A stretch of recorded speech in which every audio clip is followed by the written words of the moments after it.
Reese is the Vice President of Student Council, the Treasurer of Key Club, and the Secretary of the Class of 2025. She is also involved in French Club, Ohio Model United Nations, and National Honor Society. She is on the yearbook staff and has served on the prom committee. Reese is a graduate of the Guernsey Youth Leadership Program and also represents the Bobcats on the tennis court and on the track. In her spare time, you can find her working at Georgetown Vineyards. In the future, Reese would like to attend business school at the University of Pittsburgh in order to market her eco-friendly beauty products to support her comic book collection and her future stay-at-home husband. Reese Antill. Josiah is escorted by his mom, Lindsay Barnett, his dad, Mario Barnett, and his grandfather, Russ Valentine. Josiah is a member of the Cambridge Bobcats basketball team and also plays for an AAU basketball team. In his younger days, he was active in travel baseball. Josiah would like to earn a scholarship to go to college and play basketball. Reese and Josiah.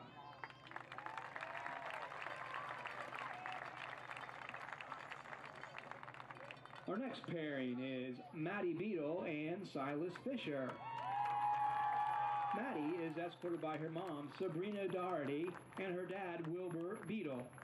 Maddie is the vice president of the senior class and is active in student council. She has also participated in track and cheerleading throughout all 4 years of high school. In the future, Maddie plans to attend college and study pre-law and criminal justice. Afterwards, she plans to attend law school. Silas is escorted by his mom, Sylvia Langdon. Silas is a member of the Bobcats football and basketball teams. In the future, he would like to attend college. Maddie and Silas.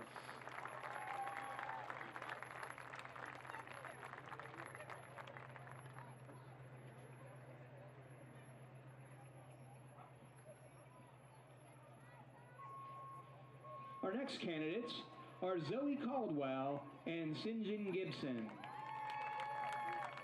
Zoe is escorted by her parents, Ryan and Nicole Caldwell. Zoe is a member of the National Honor Society and has been an active athlete at CHS. She participated in both the swim team and the varsity soccer team for 2 years, and she is currently a fourth-year member of the track team. She is the 6-time Buckeye 8 champion, overall OVAC champion in 100 and 300 meter hurdles. Zoe is the current school record holder in the 300 meter hurdles.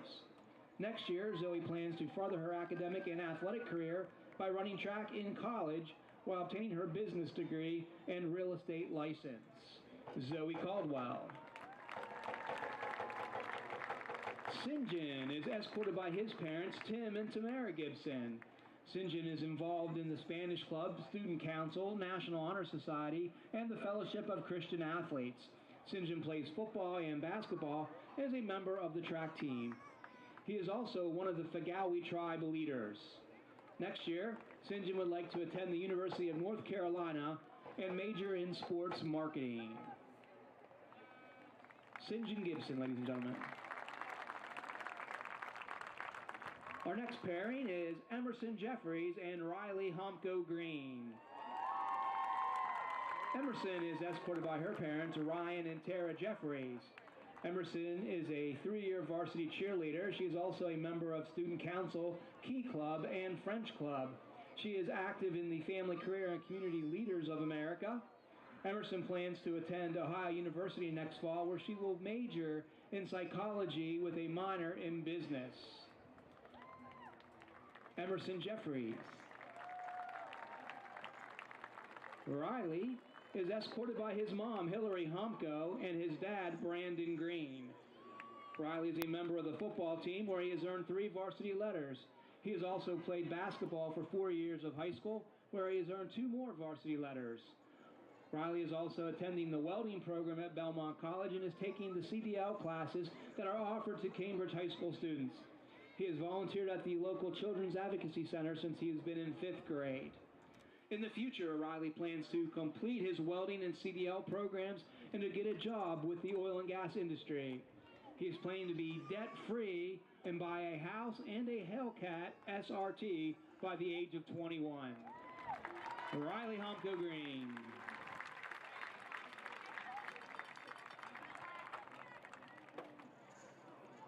Our next pairing is Emma Kreis and Isaiah Mail.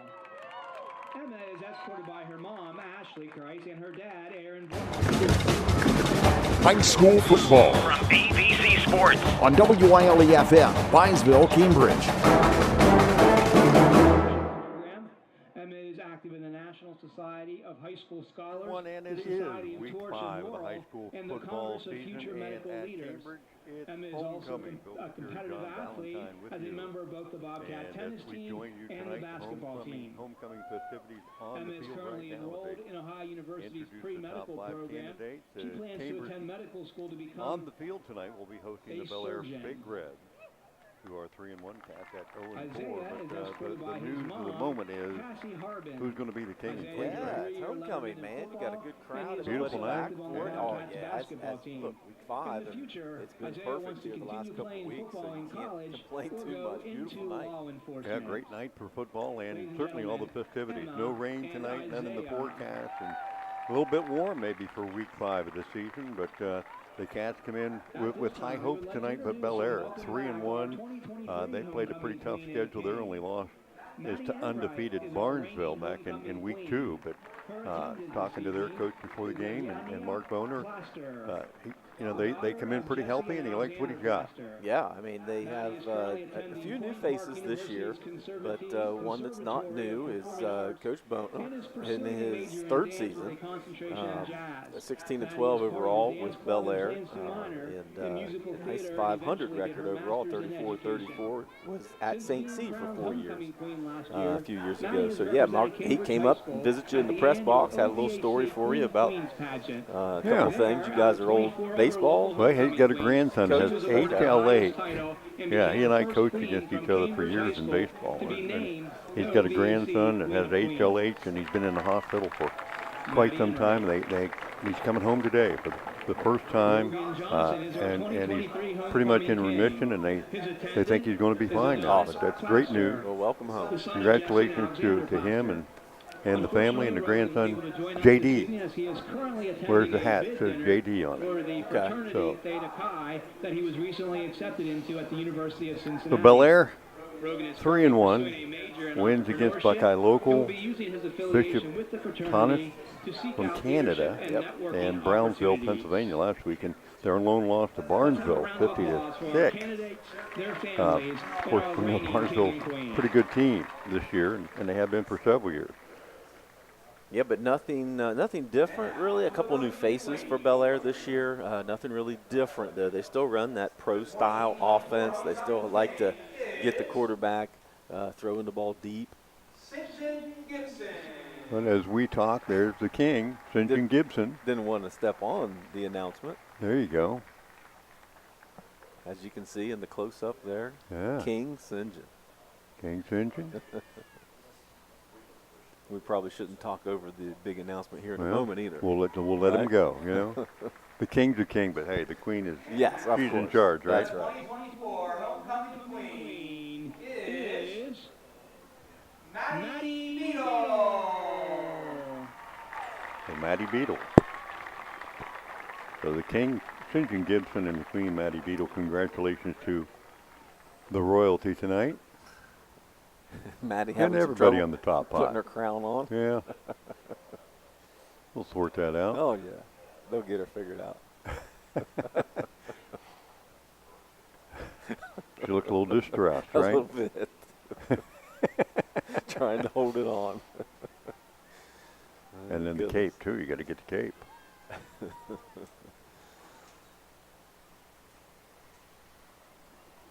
Somebody help me. Yeah. Absolutely.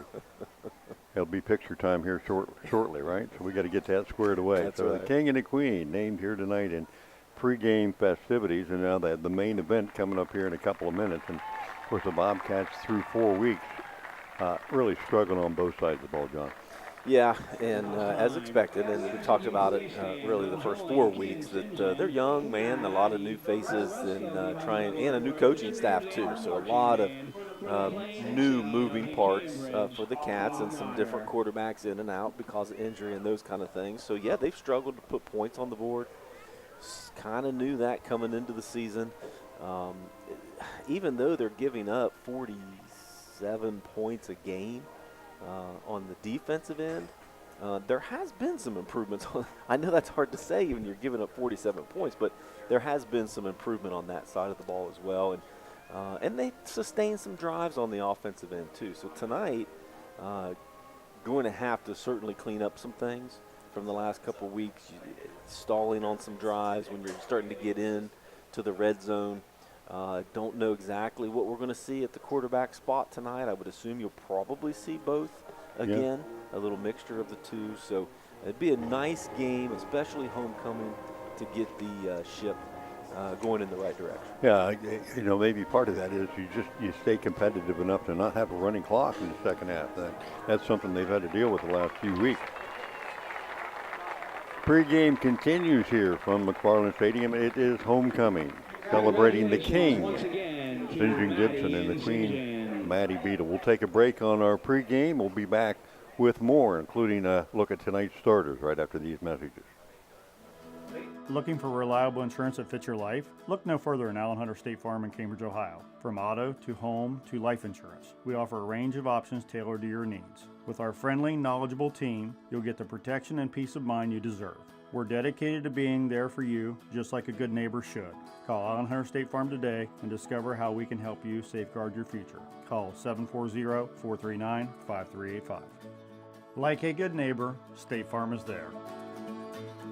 It's that time of year again. Football season is upon us. Hey, Mark Kelly here with Bicon Services, wishing all our local teams a great and successful year. As your premier commercial building contractor, Bicon Services is ready to tackle everything from small facility renovations to large industrial expansions. We're here to handle all your commercial and industrial needs under one roof. So while you're out there scoring the winning touchdown, let us work on making your next commercial project a success. Bicon Services, building the future one project at a time. Today is the day you make changes, the day you have looked forward to, the day you take a step to see the you before addiction. And it all starts right here at The Residence, an in-bed facility that designs your recovery to your needs, 24 hours a day, 7 days a week. I'm Crystal Reynolds for Cedar Ridge Behavioral Health Solutions. Our approach is personal, and it is as individual as your needs. We are here for you. Call 855-692-7247. Introducing the 2021 Ford F-150 Super Cab XL 4x4, now available at Doane Ford. With very low miles, this truck is ready to tackle any job with its 2.7-liter V6 EcoBoost engine and tow technology package. Enjoy a stylish look with the chrome appearance package and stay safe on the road with Ford Copilot 360 2.0 and auto high beam headlamps. Price to sell, it's an unbeatable deal. Don't miss out. Call Doane Ford 740-782-1965 or visit DoaneFord.com today. KLN Construction is your top choice for exceptional building services. With a solid reputation for quality, we bring your visions to life with precision and care. Our team is reliable, ensuring every project is completed on time and within budget. Trustworthy service is our hallmark, making your experience smooth and stress-free. From residential to commercial projects, my team at KLN Construction has you covered. Contact us today at 740-680-1364. Built on trust, focused on quality. I was sitting in my car and it wouldn't start. I lifted the hood and the engine was falling apart. What would I do? My eyes filled with tears. Then on the radio I heard of West 40 by Pay here, where for a little money down and a little each week, I could have a car, nice, shiny, and sleek. So I walked in the door and I put the money down. Now I got a nice car that I can drive around. West 40 by Pay here will help rebuild your credit. The corner of Dewey and Route 40 in Cambridge, don't you forget it. West 40 Auto Sales, corner of Route 40 and Dewey Avenue in Cambridge, is home of the guaranteed credit approval, with most loans approved while you wait. Go to their website to fill out an online loan application, west40autosales.com. You'll also find their weekly special listed there. 97.7 on your FM dial. We're WILE-FM, Byesville, Cambridge. Welcome back to McFarland Stadium. Tonight's site for Homecoming 2004. Bellaire Big Reds invade McFarland Stadium, take on the Bobcats. Big Reds at 3-1. Cats at 0-4, and once again, congratulations to tonight's royalty, the King, St. John Gibson, and Queen Maddie Beadle. Quite the festivity on the field. Yeah. JV, man. A little different this year. A top 5 cars instead of a still top got the 10. cars. Yeah, the cars. We were trying to figure out what a couple of them were. Pretty nice. That's always nice when you have good weather on homecoming, and that certainly helps. Good crowd as well. Now all we need is a homecoming W. Well, there you go. I want to thank some of our sponsors for tonight's contest here on 97.7 WILE and YRP TV. Check us out, ABC Sports Facebook page. We're streaming tonight's game as well, so enjoy that. Courtesy of these sponsors: Zone Ford, People's Bank, Icon Services, WB Green Insurance, West 40 Auto Sales, KLN Construction, Cedar Ridge Behavioral Health Solutions, Patrons Buckeye Mutual Insurance, Stoney's RV Sales and Service, and Valentine Insurance, who's in charge of all of our kickoffs tonight. We've had a few of those, JV, and tonight the Cats are going to kick off first. Bellaire won the toss. They want the ball, and Coach Boner has a long time been the offensive coordinator, even when he wasn't head coach. So he wants to get the O on the field, and can't blame him for that. No, I always would like that choice as well. When I was coaching, I want to put the pressure on the other team, especially when you're coming in on the road. You want to set the tone early if you're Bellaire. So I like the decision that Coach Boner made. He's starting a sophomore at quarterback in Michael Dipple, 150-pound sophomore, but he's got a lot of other seasoned veterans around him. Luke Hetherington and Maurice Webb on the outside, couple of wide receivers talking to the coach before the game. Those two guys are as good athletes as you're going to see anywhere, and they could probably play any other position on the field, but they're going to throw the ball to him a little bit. Raekwon Pettigrew in the backfield, just a sophomore, and Braden Beckett, a senior running back as well, but big up front, and the Cats will probably be a little bit outsized again as they have been most of the year. But one thing, and you can test this, that when you play Bellaire, you're going to get popped. They're going to come out and they're going to hit you pretty good for the entire game. Yeah, they typically do, and they have some skill guys too. They're some experience. Hetherington moving to the receiver spot this year, and you're going to like Dipple when you watch him play. He still has that same release that every Bellaire quarterback does, the kind of winding back and getting everything he can into it. But he's young, but he's pretty athletic, and I know Coach Boner is pretty excited about that. But he has enough athletes around him to get the ball too, and you're going to like Beckett out of the backfield too. Watching him on film, they run hard. Yeah. And he plays pretty well too. He told me a little bit about him before the game, and as a coach, and he's done it forever. And he's a perfectionist, and he starts complaining about his quarterback not hitting every guy when they're open. And I said, Coach, he's a sophomore. He's a sophomore. He said, yeah. He said, I understand that, but still, I expect him to hit the open guy. Yes, for sure. Well, and you'll see some good things from him tonight. I don't know how much they'll have to put the ball up in the air because they got a pretty solid running game, but you will certainly see the same kind of offense that Bellaire typically runs. Again, that pro-style look where he'll be under center some, he'll have some fakes and some misdirections, those kind of thing, and try to throw those little swing passes out. They were doing stuff like that before anybody was doing that stuff. Way back in the day when nobody was going spread formations. They had actually taken their coaching staff to Florida State one year when they were running that and came back and learned how to do that. So they've done it pretty successfully too. Yeah, overall record against Cambridge, 35-12-1, dating all the way back to 1912 when Cambridge won the first game 33-0. Bellaire on a 3-game winning streak here recently. Well, there have been some classic matchups between these two teams over the years and have come right down to the wire. We could only hope tonight's game might be like that as both teams take the field here. Back deep for the Big Reds, Maurice Webb and Raekwon Pettigrew.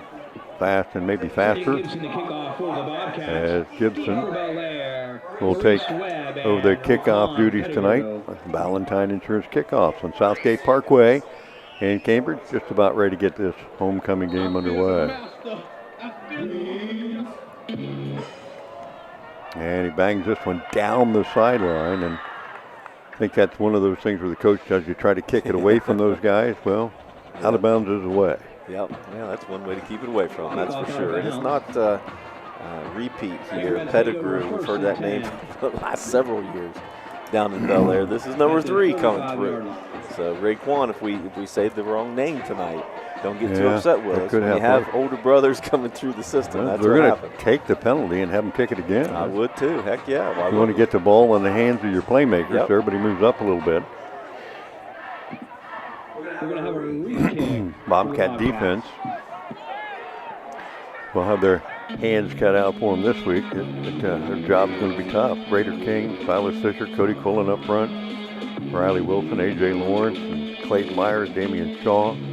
They're in the middle, and Riley Humco Green, Deontay Jones, Isaiah Mail, and Tate Sikora. Just trying to slow this offense down a little bit. So another repeat Valentine Insurance kickoff. This a little bit better. Going to be taken by Pettigrew around the 20 and up the sideline. Breaks free, 40, 45, 50, and down the sideline. Nobody's going to catch him. And he is going to take it to the house. 80-yard kickoff return. You know why they may have kicked it out of bounds now, right? Yeah, heck, and you know why they wanted them to kick it again. They got to the sideline, and you'll see on the replay, they got to the sideline over there, and there was no looking back. Yeah, certainly has some wheels over there, does Pettigrew. And made a couple of decent moves there, too. Here's your replay. A couple good moves there to sideswipe. Kind of looked like 27 there. Got slowed down a little bit. Oh, I don't know what he was doing. I thought the defender maybe grabbed him, but he did not. Yeah, he was cutting him off. Might have had a chance to leap dive at him, right? Got Balsey on for the extra point attempt.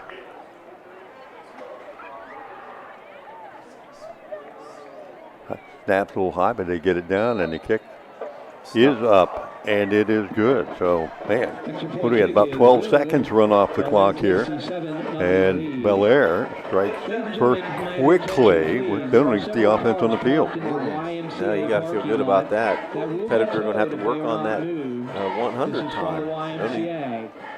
What was it?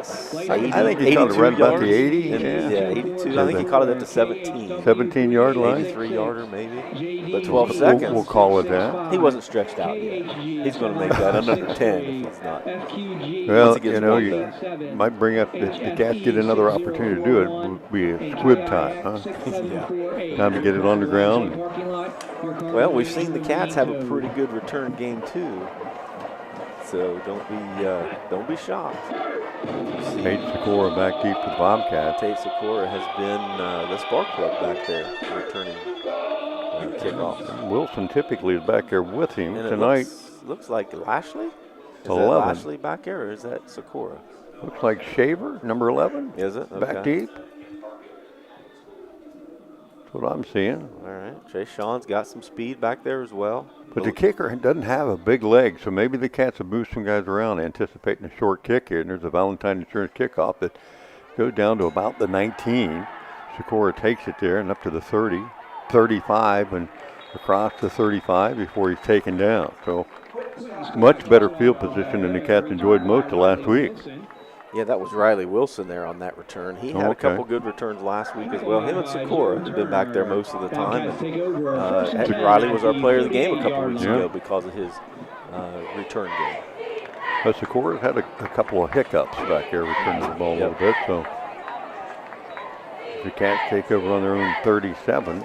So it'll be McHale. Michael McHale getting the start tonight. Myers with him in the backfield along with Quillen. Cats spread the field a little bit, but 3 backs and a handoff. Faked.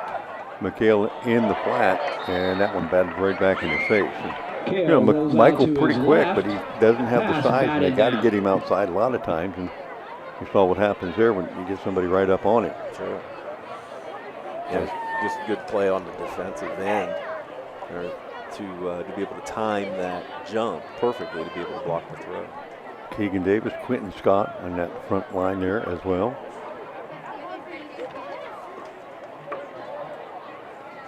Case Rejoinis, number 56. Quentin Scott has got to be up there in the team lead in tackles. Watching him on film, he does a really good job at that defensive end spot, and there he goes. And off to Myers. Scott pulls him down, but a pretty good hold for the Bobcats and a decent gain. As Myers gets out across the 40, 43, maybe 44. So a makeable third down here, 3rd and 4. Yeah, and Scott, not the biggest guy, 5'10", 155, but he certainly plays bigger than that. Pistol formation again for the Cats. 3rd and 4. Handoff, Myers straight ahead, picks his way straight ahead, and has the first down across midfield. And a first down, all first downs tonight, brought to you by WB Green Insurance. Nice job by Myers. Yeah, saw the hole. And we mentioned that a couple weeks ago where he had a couple good moves, made a couple guys miss. There he saw the hole real well, stopped on a dime, made a little move, and got some extra yardage. Keep your head up, find your blocker. So the Cats have found a formation that they're going to stick with here. They'll offset pistol to the right, and again, Myers straight ahead, and again, they'll power it for about a 4 or 5 yard gain down to the 45. Now, we saw Lashley come in last week, and he gets you just a little more shiftiness out of this same set. Yeah, a little bit smaller, but probably a little bit thicker than Myers, so he can take a little bit of punishment even though he's got some good moves. So Myers will stay in at that deep spot. 2nd down, 5. Again, Myers fakes right, cuts back left, and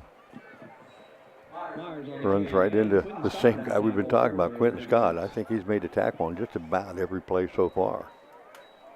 The Cats see something up front that they like, and they're getting some pretty good push, not necessarily on that particular play. It looks like he could have cut it back into the inside and maybe saw a little bit more of a seam, but they're moving the ball pretty well. Probably 4 down territory for the Cats as they have struggled somewhat on offense and try to keep that offense on there as much as you can right now. 3rd down, straight ahead. Myers breaks one tackle and inside the 40. He'll move the sticks again. Another WB Green first down. 5 carries for Myers on this drive, 23 yards, and ran hard on that play, kept those legs moving to get enough for the first down. Myers will step out. Lashley in for the Bobcats, 1st and 10 from the 39, and they haven't been outside the tackle on either side. No, it's been the same play here, 5 plays in a row. Going straight ahead, attacking the second level. Lashley, the deep back here. He'll take the handoff straight ahead, make a nice cut, and power his way inside the 35. See on the replay, Cats make a little seam right in the middle, and he'll carry defenders a little bit. Trevor Dowry on the stop. You get 5 and 6, you can live with that, right? Yeah, absolutely. You're not going to complain. It's hard to to say run a different play when you're getting 5 yards of crack. Coach Gunn's got to love this. Oh, that's the reason why he's done it 6 times in a row. Banging around in there. Heck yeah. Offset to the right side. Lashley again, a little cut to the right, lowers his shoulder, runs right into both the middle linebacker and Dowry and Jaden Powell. But again, within about a yard of the first down, 3rd down and a yard, maybe a yard and a half. Yep, a little short, so it looks like about a yard and a half, you're right. Spread that defense out a little bit and go right at him in the middle. Brody Holt checks in at one of the defensive tackles here, trying to shore up the middle. Yep, trying to mix some things up here in the middle. Cats again will spread the field out of the pistol set. Offset to the left side. Cats will check the sideline for any adjustment. McHale checks the wristband. And we're ready to go. High snap. Pulls it down to Lashley, and a run blitz on the team, but I think Lashley's momentum carried him for enough for the first down, and he does, down to the 28-yard line, Smart and another Bobcat first down. Real smart by Lashley. Knew exactly where he had to get. He wasn't dancing. He lowered his shoulders and made sure that he had enough for that first down. Another WB Green Insurance first down, third one of the drive, and maybe the most impressive drive we've seen for the Cats this year. Sure. Couple of wide to the left. They'll go tight end to the right side now. And go back that way to Lashley. And again, good yardage inside the 25 as they had a little bit of a seam, but running hard. His fourth carry for 15 yards. Jacob Briggs, Silas Fisher up front, Alec Porter, Mascalino, Shiflett, Riley Homko Green at the tight end spot. And the Cats making some holes up there. Got 4 there. No doubt. 4 down territory here. Twin receivers to the left. Tight end set to the right side. Offset to the left side as well. And Lashley straight ahead. And that time, Trevor Dowry stepped right up in the hole and got him maybe for no gain. That would be about the first one tonight. The Cats haven't gotten anything on. Yeah, and it looks like that Chance Todak, the junior, number 59, in at the right tackle spot. Last week, we did have Peyton Shiflett leave the game with an injury, so maybe he's not up to it this week. Cats getting something going up front there. 3rd down and 5. Just one back. Lashley stays beside McHale, who drops back to throw, fires it in the slot, in and out of the hands of his intended receiver. Tried to get it to Levi Walker. Or no, was it? It was, yeah. Yep. Walker got popped pretty good, too. He could see that one coming. Yeah. Even if he would have caught it, he'd have taken a lick, too. So I do see Peyton Shiflett on the sideline, not in uniform, so he must still be banged up from last week. So 4th down for the Bobcats here. A drive to get them all the way down to the 24. 5 wide, and it'll be quarterback draw. McHale off the right side, cuts back 20, and then a defender knocks him forward. That'll be another WB Green first down. Go Bobcat. Yeah, now that, I like that. Want to replay. Nice move right here to cut it back against the defense. Yep, and a good job with Lashley staying with the block, but I like the play called there. Use your athlete. Instead of getting him around, they know you're going to pass. Go ahead and they're not spying on McHale. So that zoom in there. Now, that's not an afro, right? That is not. It is the new. Now, there you see that every once in a while. We had one protective covering on the helmet. Lashley straight ahead. He'll break it back to the left side. He's wearing one of those, and I noticed also A.J. Lawrence has one on, both the Bobcat quarterbacks. A little extra protection for the guys that take probably more hits than anybody, right? Oh, yeah, for sure. You've actually seen a few in some NFL games here the last couple of weeks as well. Play 15 coming up, partner. This has been a drive that started at their own 37. Cats have had the ball now almost 7 minutes. 2nd down, 7. Motion. And McHale will follow him off the right side and then got popped pretty good. Braden Beckett lowered the boom, and you'll see him come in off the edge here unblocked. And that's a football play, boys and girls. He got about 3 yards on the carry, but paid for every one of them. 3rd and 5. 7-0. Bellaire on top. They returned the opening kickoff for 6, and the Cats have responded with a long drive of their own. Yeah, and every yard gained on this drive has been on the ground. Quillen offset left in the backfield. Wilson will shift to a 3-man set on the left. 3rd and 5. McHale takes the snap, looks to his right, throws it to the corner, jump ball there, and caught, but out of bounds. Nice concentration and a nice catch by Nate Schultz, but he just was a little wide. Yeah, and it looked like a little contact there, too. He reached back. Yeah, the defender was not going for the ball, and there was contact there that... You could have called that. Could have been the reason why he got pushed out of bounds, but no call there. So 4th down for the Bobcats from the 10-yard line. They can get a first down about the 6. Cambridge has run the ball effectively here, and they're going to take a timeout to discuss it. Here's that replay, JV. Yeah, we can't quite see the corners. That little push right there was probably a little more than should have been. When the defender turns his back like that, that's a... Well, and it's not necessarily a flag just because he has his back to him, but if you saw his left arm extended to give him that little push, that's what I was looking at. Thank our sponsors again for tonight's contest. West 40 Auto Sales, WB Green Insurance, Doan Ford, People's Bank, Bicon Services, along with KLN Construction, Patrons, Buckeye Mutual Insurance, Stoney's RV Sales, and Service Valentine Insurance, and Cedar Ridge. Thank you for helping bring tonight's stream here on YRP TV at 97.7 WILE. Homecoming, the Kings, Injun Gibson, Queen, Maddie Beadle. Congrats to them. Great night to celebrate, right? Sure is. Beautiful night. Don't have any texts yet. Anybody sitting around the fire? We'll go back to the replay one more time. Okay. Slow-mo. So watch his left hand with the little push there, maybe. Not enough for the official to get involved, I guess. So off the timeout, the Cats facing fourth down and about 5 here from the Bellaire 10-yard line. Cambridge back to that power set. And back at the backfield spot, Clayton Myers, they'll hand it off to him, and he's got to get past Scott and can't at the line of scrimmage. And again, Quentin Scott blowing that play up right at the point of attack, and the Cats are going to turn it over on down. Cambridge showed really good success running the ball down the field, but the closer they got to the end zone, the tougher it got for them. So Bellaire's first offensive possession tonight takes over at their own 11 with 3:37 left here in the opening period. 7-0, Bellaire on top. Dipple will go under center and an offset eye behind him.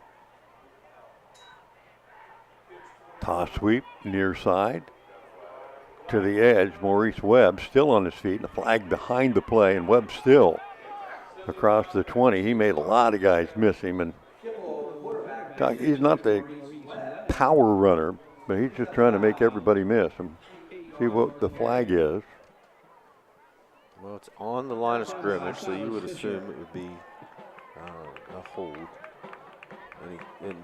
Got everybody backing up. Yeah, the umpire is the one that threw it, so he would be looking right at it. So Bellaire's first offensive play with a penalty backs them up inside their own 10, half the distance here. Places it to about the 6. First and about 15. Pretty good contingent watching our live stream on YouTube tonight. See a lot of comments out there. The red and black, you're welcome for bringing you the action tonight. He said Bill does such an excellent job, he says. Oh, who said that? Oh, the red and black. Hey. The ones that post all the videos. Send those guys a pizza. Yeah, I'll certainly do that. Thanks, guys. Yeah. And thanks for watching. And they do a great job, too, by the way. Reciprocated. They're the ones that have the YouTube page that show all the old videos and stuff. Great job. Braden Beckett, offset right to Dipple. Dipple back to pass in the end zone. Flips it on the flat, has his man. Catches it on the run, and Bobcat defense right there. Again, on the replay, you'll see it. Little swing pass, nice catch. Hustling on defense, Deontay Jones out there. Got back the penalty yardage, now 2nd and 10. I didn't even know anybody was out there listening or watching. You know? Oh, yeah. You know, I keep you up to date here. I'm still waiting for some pictures, though. People sitting around the fire. You're not allowed to have one of those now. No, that's true. That's why they're not sending pictures. We don't want proof. Straight ahead. Hand off to the deep back, and the Bobcats eat that one up again. Beckett. And for the Cats. On the spot, Gavin Reeser. Getting more and more playing time, and you can see why with that play. Sure. A loss of 2 on the play, 3rd and long.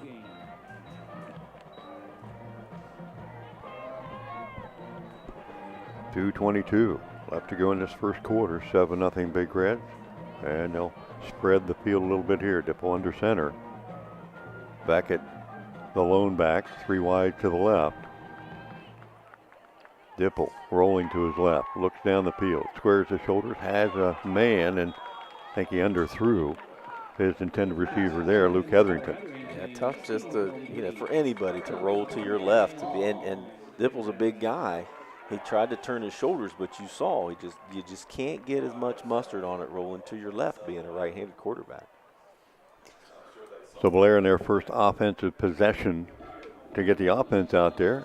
Has to punt it away. Hetherington back to pass, or back to punt, I should say.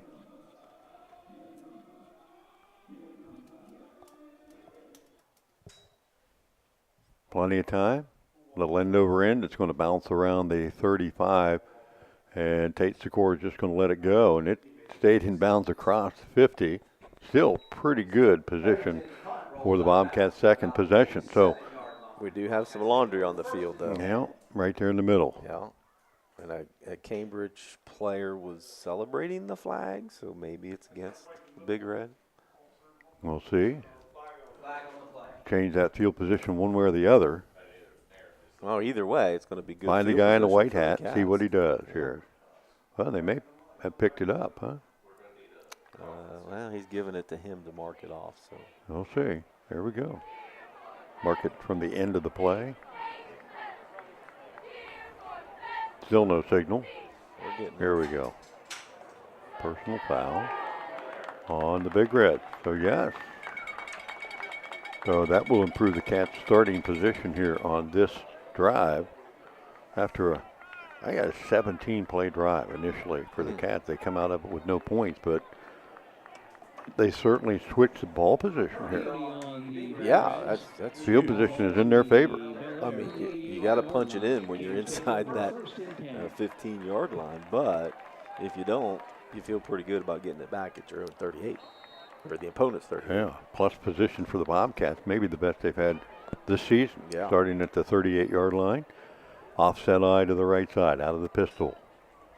Hand off, deep back, and that's Myers again, forced wide this time, and he took a shot there, and again, Scott on the first hit, but Pettigrew came up and cleaned him up too, though. Yeah, I'm sure that Bellaire's coaching staff had a few choice words for the defense after that first possession to try to turn up the heat a little bit. There's no way that they should be running the ball right down your throats every single play. So I assume you'll see some adjustments here. Four-man defensive front, three linebackers. Cats again try to go straight ahead. Myers lowered the shoulders there, got a few, but it was much tougher going that time. Rejoinis on the stop. Powell in there as well. And the Cats find a little tougher going this time, 3rd and 9.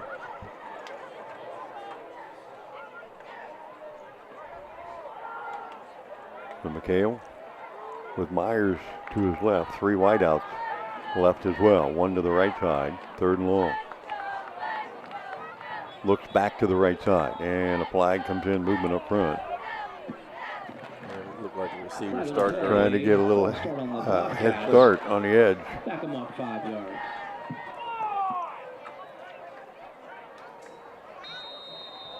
He knew it was coming to him. He got a little head start.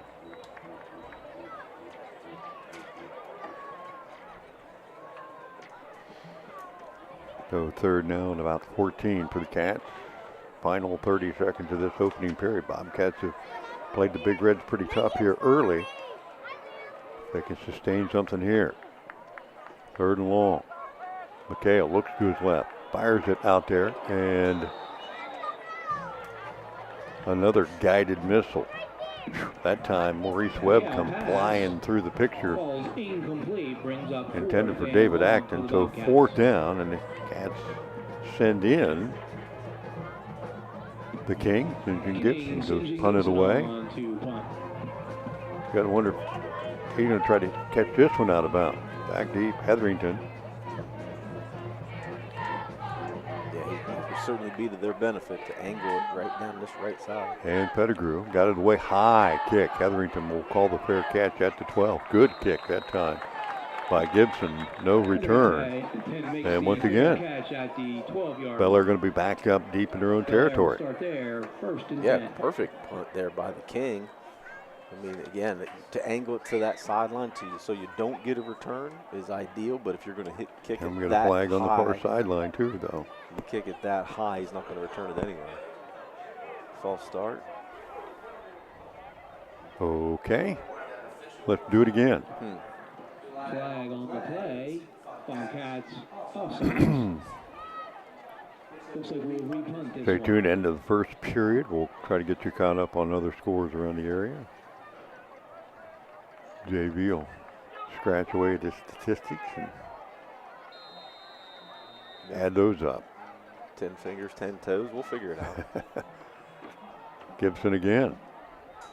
High snap, and he lost the handle on it and is going to get sacked. So talk about a change in field position. As the Bobcats had a successful punt, you make a mistake, and now the Big Reds are going to take over in Bobcat territory instead of on their own 12. So 2 seconds left in the period. He mishandled with a high snap, just didn't handle it cleanly, and the Big Reds take over to Cambridge 43. A little different scenario here with 2 seconds left in this first quarter clock. So Dipple will bring the offense right back in. Deep motion, toss, sweep to Webb. Trying to get to the edge, dips it in, back to the outside, still on his feet, down near the 30 and just shy of that mark. He'll move the sticks, and that'll be the final play of this opening quarter.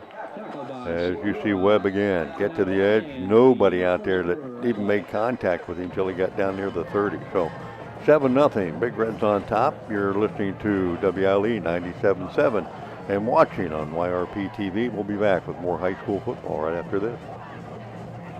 Patrons Buckeye Mutual Insurance Company is a proud supporter of high school football. Contact one of the 42 agencies writing for Patrons Buckeye for a quote from your local insurance company covering Ohio. Whether you need coverage for your home, mobile home, cabin, seasonal home, a garage, or even farm equipment, Patrons Buckeye Mutual Insurance Company is located in Caldwell, Ohio, and can help. Visit our website, patronsbuckeye.com.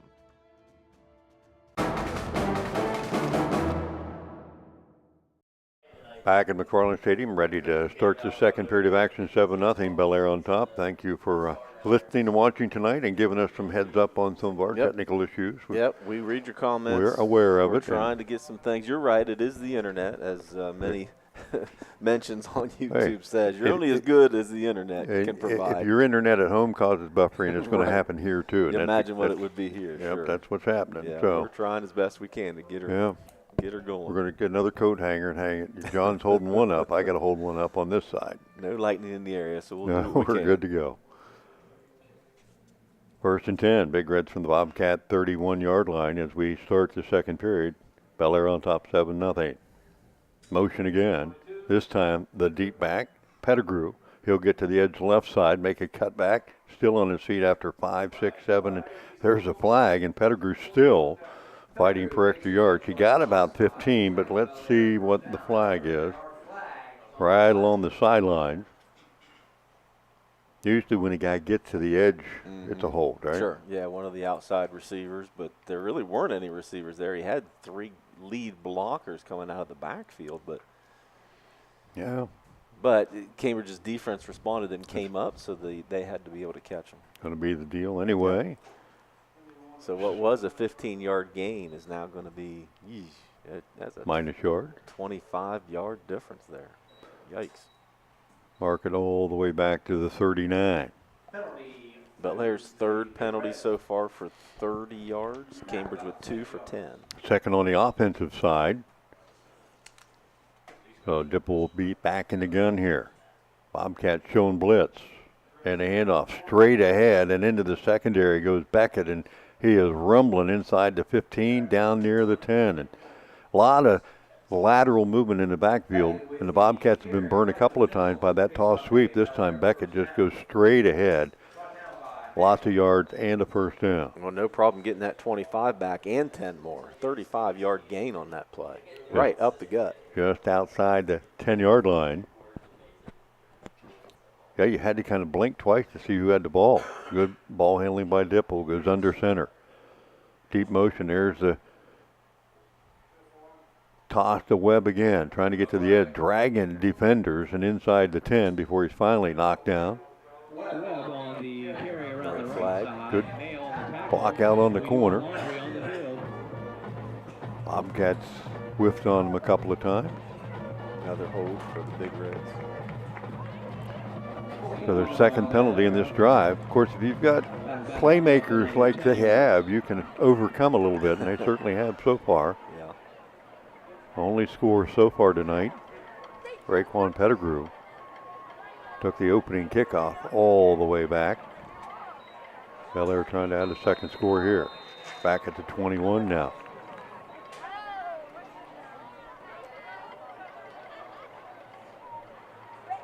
So Dipple goes under center. 3 receivers.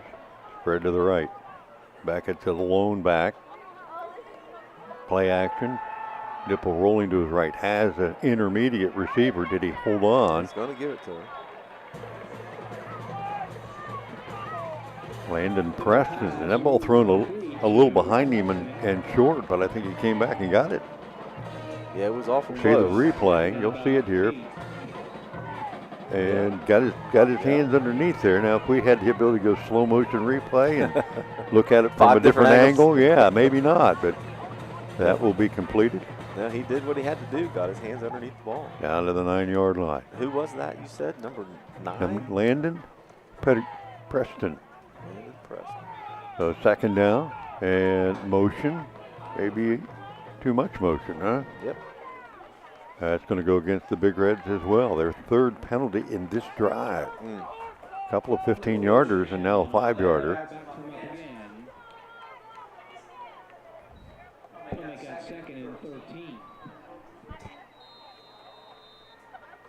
So they'll back him up to the 14. Still second down. They can get a first down at the 2, I believe. Yep.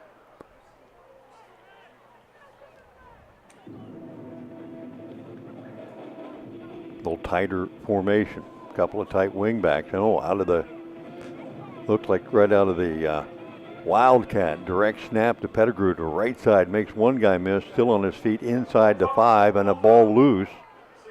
And picked it up and scored. Yes. Sure did. No whistle on the play. And a lineman's dream there. Jaden Powell picks up the fumble as Pettigrew had it stripped out of his hands on the way down. It just rolled right back. And Powell picked it up, and he knew where to go with it. Boom. Hey, dude, you don't give big guy too many options. He's going to see that ball and definitely head to the end zone. Anytime a big guy gets a chance to score, he's going to jump all over it. So the lineman with the fumble recovery for the 6. And on for the extra point attempt, Scott Balsick. Good snap, got it down. Kick is up and good. 9:27 left to go here in the first half. 14-0. Big Reds on top. We're going to take a break. We'll be back. More high school action coming up on 97.7 and YRP TV right after this. At People's Bank, we're more than just a bank. As a community bank, we are committed to where we work and live, giving back to the organizations you care about through sponsorships, donations, and volunteer hours. When you bank with People's, you're not just a client, you're part of a community of neighbors helping neighbors. People's Bank, working together, building success. Member FDIC. Visit us at pebo.com.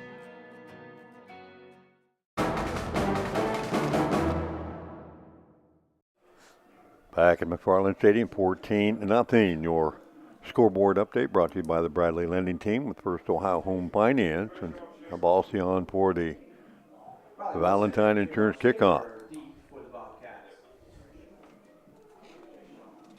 Wilson and Shaver back deep. This is going to be bounced right in front of Wilson. Or check that, Shaver on the right side.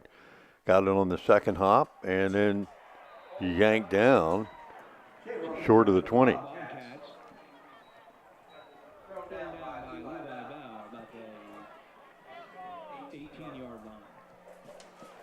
So after a promising first drive tonight, the Cats had 17 plays, moved it about 60 yards, but nothing to show for it. Now they're down 14-0 with 9:20 to go here in the first half, and not very good field position again. Yeah, going to be a little bit tougher to move the ball now that Bellaire's made some adjustments to that first drive from the Cats. And now they got a long field to go. Lashley, the deep back. Quillen in front of him. McHale takes it, hands it off. Lashley, a little bit of a hole straight ahead and powers his way out near the 23. Looked like he had a little bit of an opening. Of course, from our angle, we can see everything. Down there, not so much. It looked like if he'd have made the plant and cut left, there was a big gap there. Yeah. Second down and 6.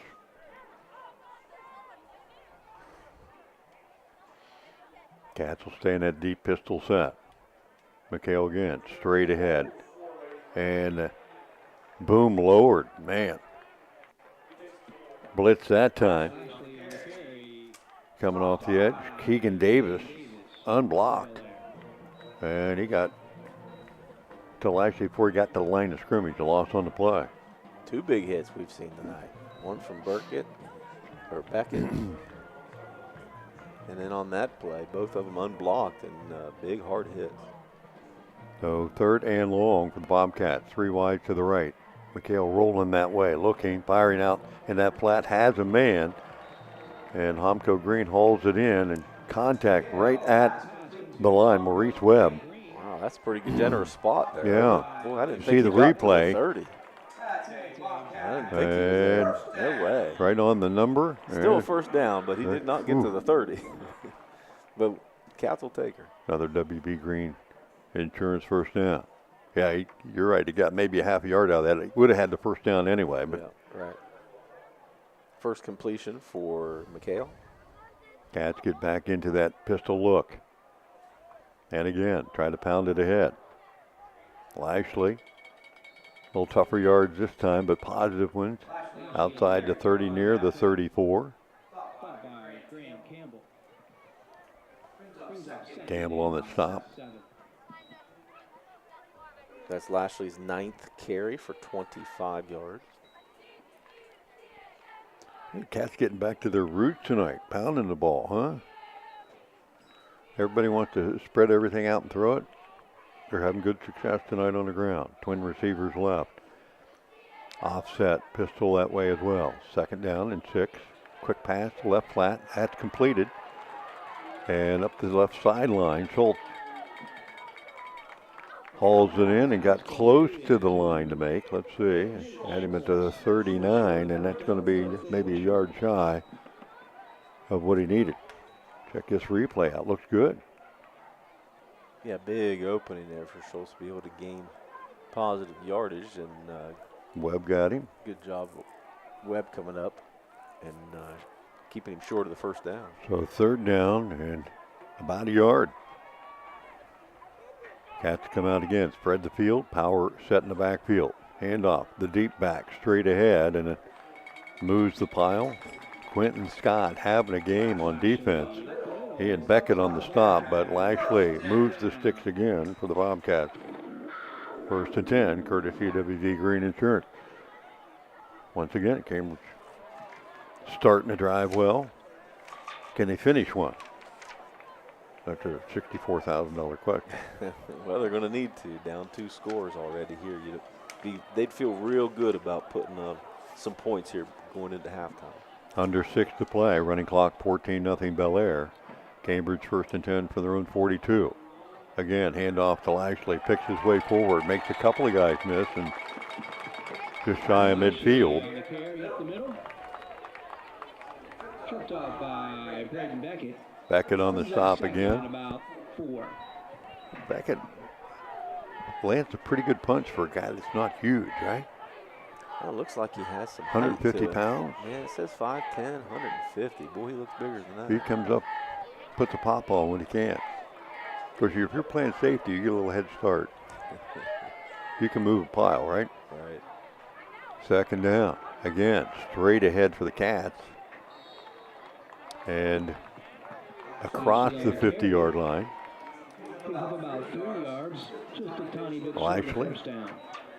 Lashley and Myers been getting the call tonight off and on, kind of trading off a little bit, but right now Lashley within a yard, 3rd and 1. And here comes Myers into the game. He and Quillen will be back deep. 3rd and yard. There you go. The old stack. Under center. Handoff. Deep back. And nothing there. Graham Campbell in the backfield waiting on the ball carrier that time. As Quillen goes to the deep back, and he didn't get back to the line. So now the Cats have a decision. 4th down. They lost a couple there. 4th and about 3. Tried to come in and go toe-to-toe and move the line and got no movement at all. Well, they're stacking the box here. It'd be nice to get that little flare route out into the flat again. And you would be calling for the naked bootleg. I know you. Well, with coach back in the day. With my speed, for sure. 5 wide. McHale quarterback draw, and this one collapses on him quickly. Got nowhere. First contact, Brody Holt just smothered him in the backfield, and the Bobcats will turn it over on down. Yeah, it's just a good job there by 66. Got him a touchdown tonight. Now he's making plays in the backfield. Jaden Powell getting past the offensive line. Got the big sack, so the Cats turned another drive over on downs after 10 plays.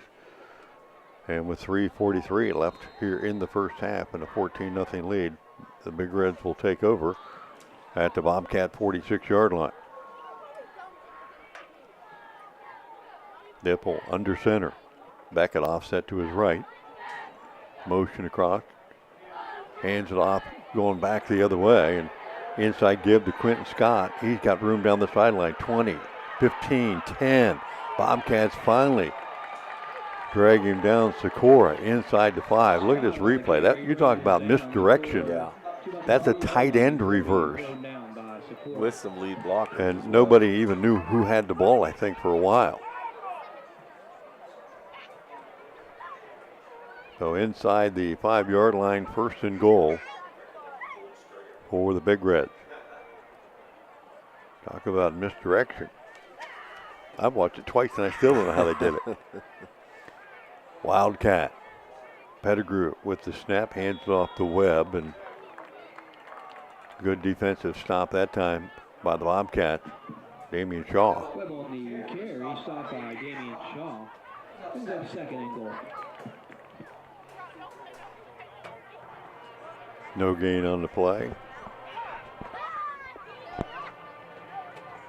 The Big Reds going laterally a lot, and with that misdirection, the last time they ran that straight ahead play to Beckett, he was in the secondary before they knew it, and he's in the backfield here. Pettigrew takes a direct snap, fakes it, he'll take it himself off the left side, cuts it back and into the end zone. Myers will drag him down, but I think he got in there before Takes it into the end zone. he was pulled down, so a 3-yard run for the score. Pettigrew's 2nd of the night. See the replay there, got some blockers out in front of him. I don't know if that was just a read. I thought for sure Beckett was going to get another opportunity down at the goal line. It did look like it, didn't it? Yeah. If it's a read, he's not going to give it up. Right? I'm going to take it myself. He's getting 6 on his own. Ball's on for the extra point attempt. And boots it up. This one, I don't think he got it all. Comes up a little short. But the Big Reds will extend their lead nonetheless, 20-0. Bellaire on top of the Bobcats. We'll take a quick break. 2:27 left here in the opening half. More high school football on your favorite ABC station, 97.7. We'll be back after this. Stoney's RV Center is the place that makes buying a new RV easy. Ask about their on-site financing with very affordable payments, and they make on-site camper service calls to the area campgrounds. Stoney's RV also carries cargo trailers, car haulers, horse and stock trailers, and open utility trailers. They install hitch systems and fill propane tanks too. Stoney's RV Center, the place that takes camping to the next level, and a proud sponsor of our area high school sports teams.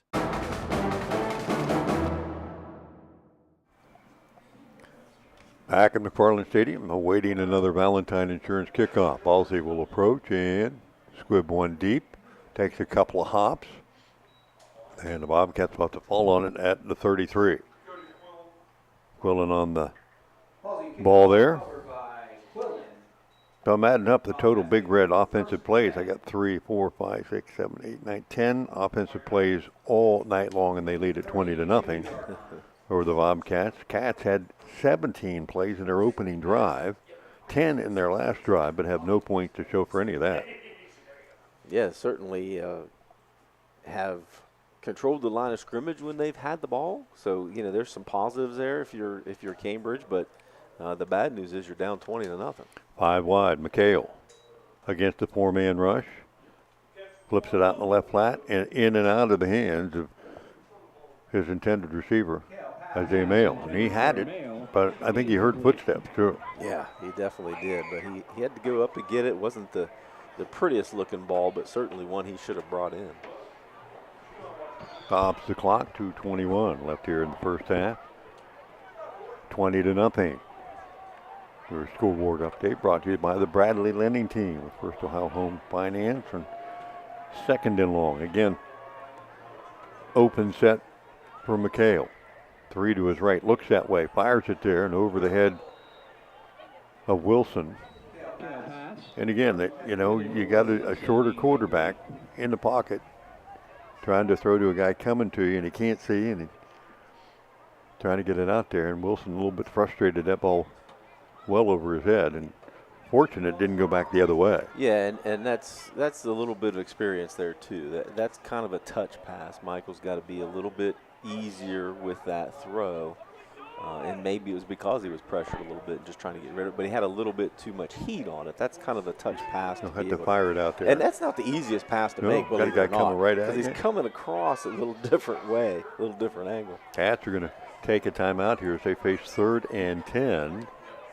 Give us a chance to thank our sponsors again tonight, KLN Construction, Cedar Ridge Behavioral Health Solutions, patrons Buckeye Mutual Insurance, Stoney's RV Sales and Service, and Doan Ford.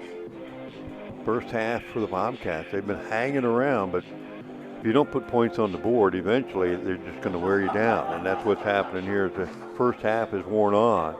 Bobcats have had drives of 17 plays and 10 plays in their 4 possessions and 1 punt in between, but they haven't been able to finish those drives off, put points on the board. Bellaire, on the other hand, returned the opening kick, so they got a quick 6, but then a 4-play drive for a touchdown and 43 yards, and a 3-play 46-yard drive for another score. You're giving up points way too easy on the defensive side. Yeah, just way too easy for Bellaire. And I mean, they've got, we talked about in the pregame, they've got a pretty good set of athletes, but you are making it pretty easy for them. So McHale, running back offset to his right side, 3 wide to his right, rolls to the right, back to the left, throws it over to Lashley, has some blockers in front of him, 40, 45, 50-yard line before he's banged down. As Webb finally caught up to him, look on the replay, JV, it set up real nice. Sure was. How about that? A little creative play, backside, had the guys pulling to get out in front of it. Nice 18-yard game. Got guys down the field, putting people up on their back, so you got to like the offensive lineman getting downfield and getting after people. And another WB Green first down. Bobcats' 6th first down of the night. They're leading in that battle. 150 and counting here. Again, open set from McHale. Looking, under pressure, and he'll go down. Held it too long. He thought about it a couple of times, and Quentin Scott was bearing down on him. Pump faked it there, should have probably let it go. Had a man up on top there. Wilson was open in the flat, but he wasn't looking that direction. Yeah, he was looking on the left side, down the middle of the seam maybe. And yeah, you're right, just held on to it just a tad bit too long. It steps up in the pocket, maybe he might elude some of that. But that's a learning process for really a first-year quarterback. Yeah, part of that, as you said, you got that mental clock. You got to get going. How long do I have? And if you're standing back there pump faking it, you don't have any time left. Yeah, you're in trouble if you're pump faking it. You know what they say? Maybe 3 seconds. If you got more than 3 seconds, you better be going someplace. And you're not counting in your head. It's just it's a natural. You feel clock it. in your head. Yeah, you feel it because you don't want to get hit. It's not any that fun. or you feel that. You feel the other part of that is if you don't have a mental clock, you're going to have a physical reminder. You're going to get reminded real quick on the field, getting hit, or the coach yelling at you when you get to the sideline. So you got to learn that clock in your head. Offensively, the Bobcats got to find an answer for Quentin Scott. He has been in their backfield all night long, 5'10", 155 pounds, but he has been a hammer for this defense. And again, a 5-wide set. McHale back to pass. Fires it out in the flat. That might have been tipped. It was, but we're going to have a hold here on the outside anyway. Your boy Scott got through, and it took everything It looked like he got tackled. He did get tackled. I saw him go down on the way in it, and I think that might have been part of the conversation. Yeah. Say, do whatever you can to stop that guy. Well, Coach, yeah. The only way I can stop him is grab him and hold him, and that's what happened. Well, and again, we talked about he's not a real big guy, but he's so quick off the ball that it's a little bit, you get a lineman that doesn't have the footwork that he has on the defensive end. He's already got a head start. It's just tough to recover. I think he'll decline the penalty, take the play. Yeah. 3rd and long.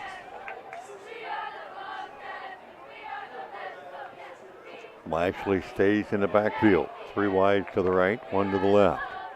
Play clock winding under 10. McHale takes the snap. Down the middle of the field, had a Mahan wide open down the middle. And Damian Shawn just a little over his head, and a diving attempt at the interception comes up short. And the Bobcats with 1:28 see this drive stall right near midfield. So Gibson on to punt the ball away, and Hetherington back deep. And Pettigrew.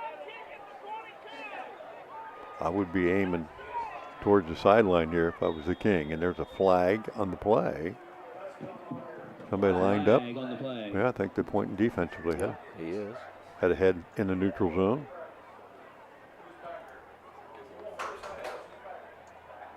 They get 5 here. Takes it across midfield to the 49. Really doesn't change the circumstance much.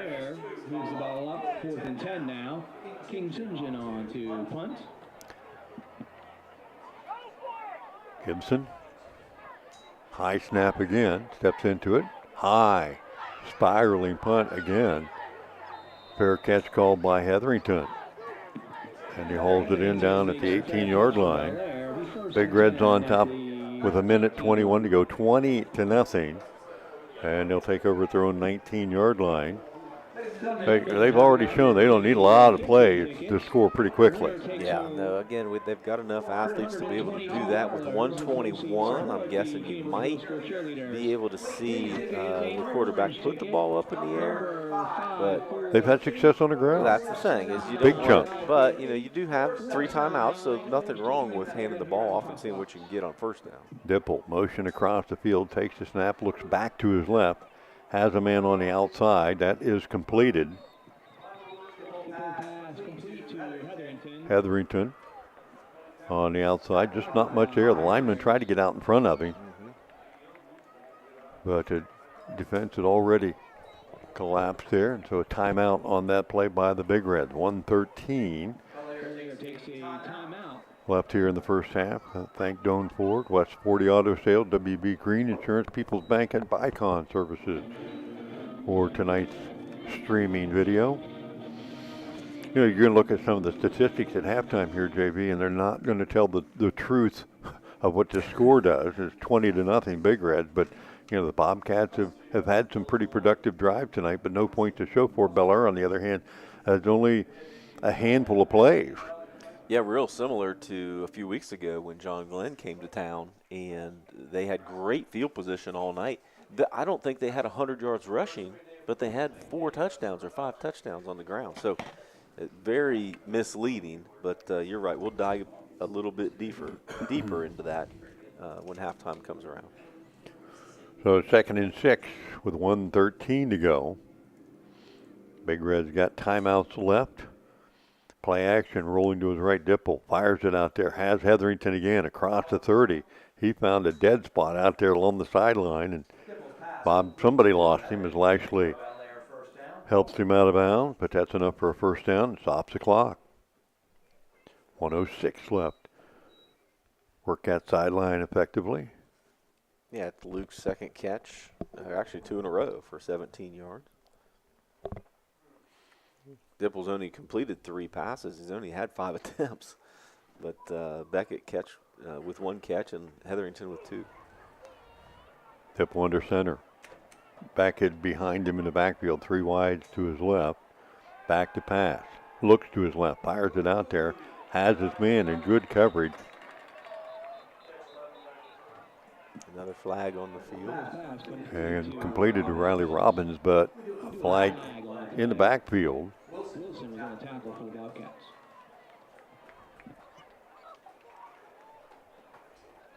Right in that area where you would expect it to be holding right on the line. Clock stop with 59 seconds. Well, is that a, what's that signal there, Zip? I didn't see what On the defense. That would be illegal use of hands. Could be like a hand to the face maybe, yeah, like hand to the face. Yeah. So called against the defense. Wow, big play.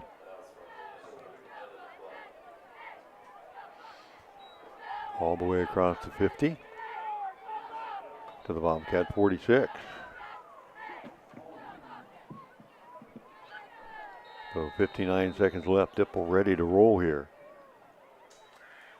Again, rolling left. Plants, fires down that left side, and on the deep comeback route, Hetherington couldn't get back to that one. Incomplete.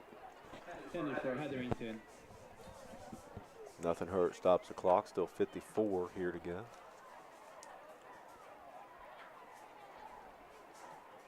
Yeah, with Webb and Pettigrew and the explosiveness that they have, they haven't gotten any opportunities really in the pass game. They've been taking the handoffs, trying to get wide.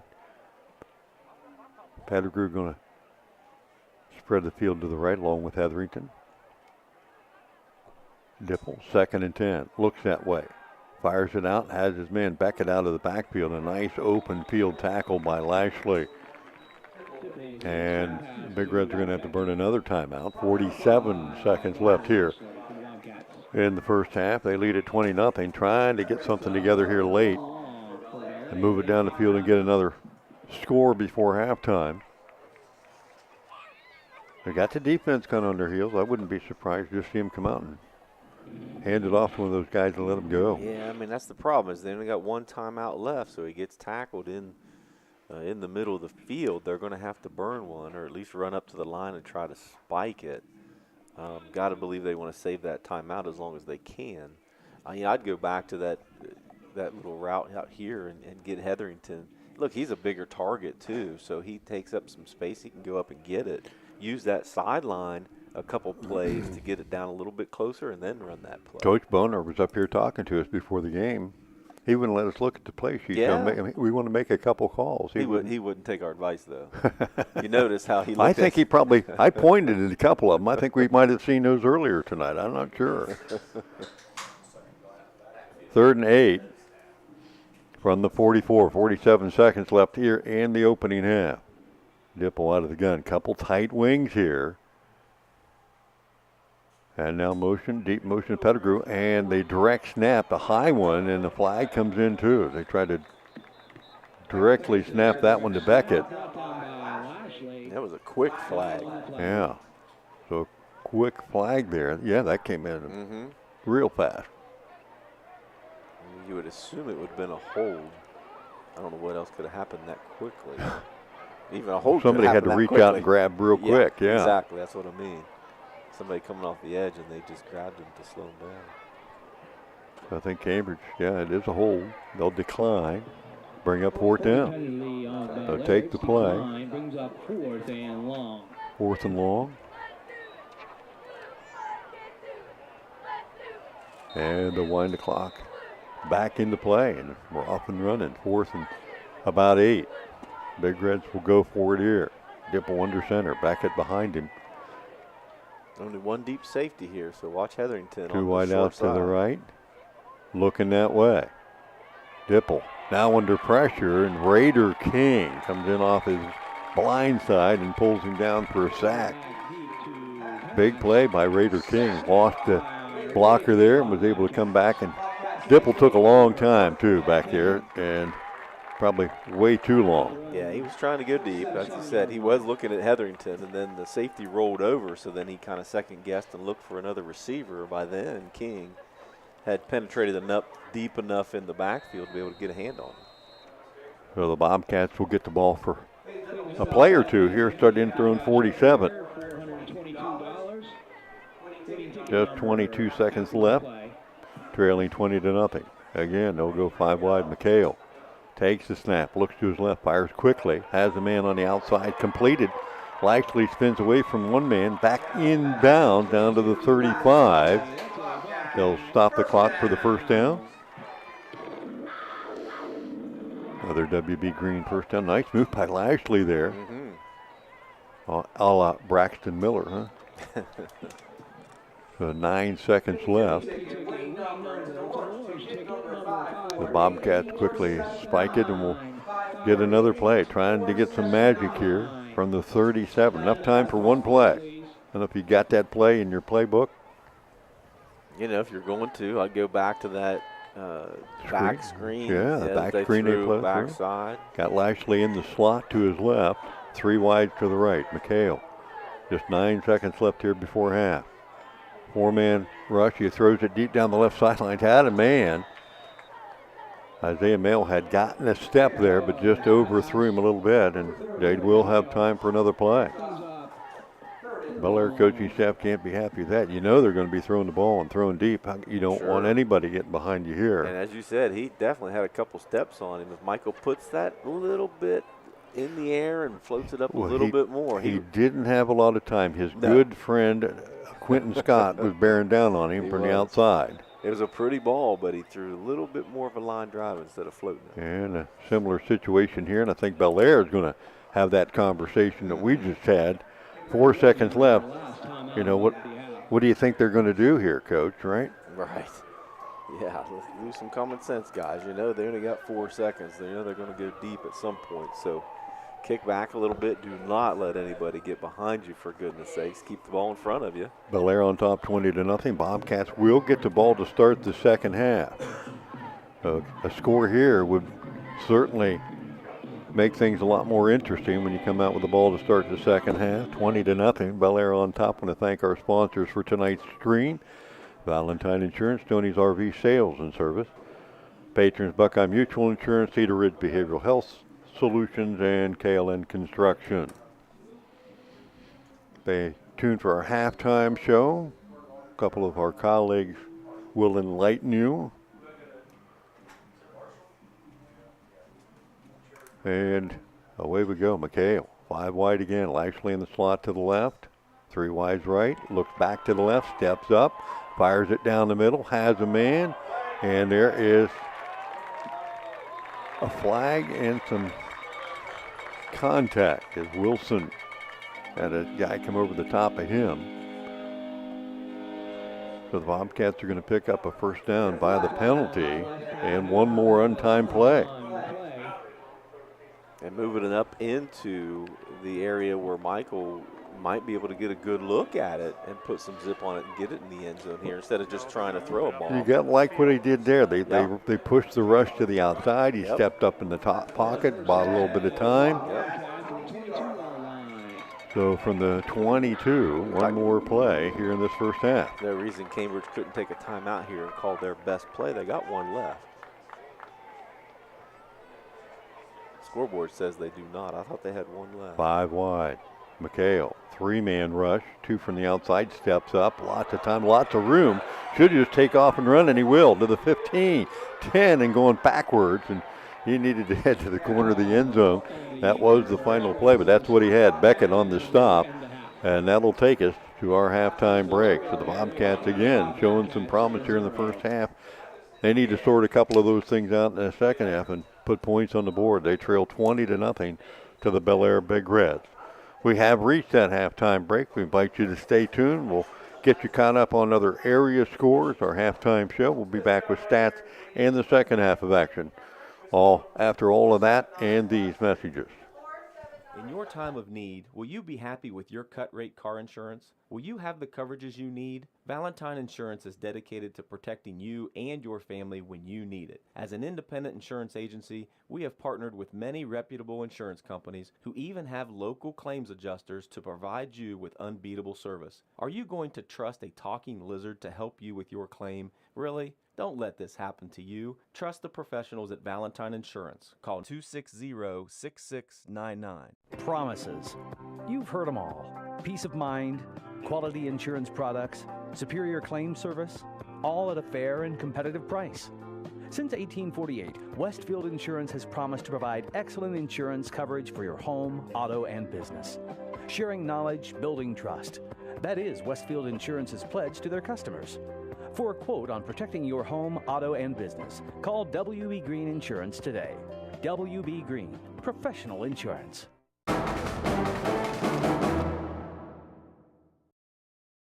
Welcome to the ABC Sports Halftime Show. It's week 5 of high school football. I'm Dave Hilliard along with Brett Klein. Brett, we've got 5 games on the family of ABC stations tonight. Yes, we do. Coshocton is at Maysville. That's on YRP TV. Coshocton still looking for win 1. Maysville, they've been shut out a couple of times. Yes. Last week, 38-0 against Sheridan, so they're looking for win number 2. Yes, we can have a handful of different games going on this week, but what's important with Coshocton and Maysville, I think both of these teams have something to prove this week. Excellent, yes. So if we go over to WILE 97.7 FM, this game will also be on YRP-TV. YourRadioPlace.com is where you can find all of these games. The Bellaire Big Red come into town. They take on the Cambridge Bobcats. It is homecoming tonight, Dave. Homecoming, and also I was just noticing this. Bellaire has dominated Cambridge over the years. 35-12 for winning 74% of the games against Cambridge. But I talked to Coach Gunn this week, and I really think Cambridge really has a good shot at this one. They really do. Bellaire has played, they're 3-1, but a couple of their games, they haven't beat a team that's got a winning record yet. So I'm still holding out hope for the Bobcats in this one. Yeah, and for Cambridge, this is week 5. All you've had to do these past 4 weeks is improve. Exactly. And then Meadowbrook is visiting Philo. That's on KC 105 tonight, also on YRP TV YouTube. And the Colts, they have lost their first 2 games of the season. Both were undefeated teams, though. Now they've evened their record at 2-2. Justice Huey throwing the ball all over the place. He's a record-setting quarterback at Meadowbrook. He's got the most passing yards ever there. And then Philo, they've kind of found their ground game, and they're really running the football. So contrasting styles. Each team 2-2, so somebody's going to come out of there with a winning record. And then we've also got Union Local visiting Shenandoah tonight. That's on WBNV.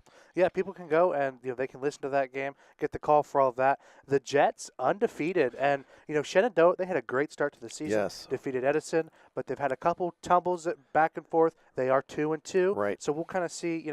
I think tonight that game is going to be really rumbling tonight. Well, the Jets they're undefeated and they score 38 points a game, but Braxton Barnett at the controls for the Zeps. I mean, he's a very dynamic quarterback, and they have the ability to put some points on the board. So I would anticipate a high-scoring one in that one. And then Sheridan visits John Glenn tonight. A big MVL game tonight. And that's a big one. And, Sheridan, John Glenn, and I would have thought the series was closer, but I checked this one out. Sheridan has won 40 of the 58 games, 40 of the 58 games against John Glenn. And I would have thought, the Little Muskies probably were a little better than that against Sheridan. But Sheridan did beat them last year 14-0. They've won 6 straight against John Glenn, too. Yeah, when, you have such a consistent program like Sheridan. Now, 2-2 this year. They're looking for, more consistency. John Glenn having the better record. But again, Sheridan, that program has been very strong, very consistent for so long. So it's going to be a good battle on our hands tonight over in New Concord. A quick note to mention, West Muskingum was set to travel to Riverview tonight. That game has been canceled. Riverview's kind of taking it week to week, dealing with some injuries among the team. Right. When your team is as small as it is and you're not dealing with as many players, it's kind of hard to get people in and out. West Muskingum, they tried looking, but they do have the week off this week. Well, coming up next on the ABC Sports Halftime Show, I interviewed Coach Kevin Gunn of the Cambridge Bobcats. You'll see that next on the ABC Sports Halftime Show. Coach Kevin Gunn of the Cambridge Bobcats joins us here on the ABC Halftime Show. Coach Gunn, your 7th season, although it's the 2nd stint here at Cambridge, and I got to mention you're a Cambridge alum and a Muskingum alum, so I got to throw that in there today too. But what brought about a 2nd stint as the head coach here at Cambridge? I was very much content being an assistant for the rest of my career. Yeah. And Coach Leak and I had talked, and he had always asked if he ever left, would I take it over? Because he does care about the kids, and so do I. And it was just one of those moments. He pulled me in after school there in the spring, and he said, I'm going to be moving on. And I made a decision over the weekend, Sure. decided to go back after it. Right, yeah. And the biggest thing is my relationship with the kids, and that was the biggest reason why is I thought I wanted to be around them another year and to see, just to be around from a head coaching position. Well, I like to think of the head coach as like a CEO of the whole program. So what's one thing that you're trying to establish here in your entire program at Cambridge? I am wanting to make sure that consistency throughout the program is going to be paramount, whether it be play calling, the expectations of the kids, during the season. But I think the biggest thing that I want to see, taken care of is what are we going to do consistently after the season. I think that's important in any sport. The head coach, you got to establish consistency. I think that's a great goal. Yes, you're trying to develop those habits, but the reality is your season for next year is going to be the moment we're done with this season. Right. That's what's going to determine your success. So week 5 right now. So what are your goals the rest of the way for your team? We're going to look for still a little bit of improvement here. Sure. The kids are working their tails off. We're having great practices still. It's just now getting them to be consistently on the field performing and being able to deal with adversity consistency as far as handling it. And speaking of adversity, and it's no secret, I actually broadcast the last Cambridge win. It was October 28th, 2022 in the playoffs down at Logan Elm. And I know it's really hard when you're not winning. How do you motivate the kids each week to play? I'm just hoping that the relationship and it's not just me. Right. It's everybody that's part of the program from a coaching standpoint or anybody who's involved.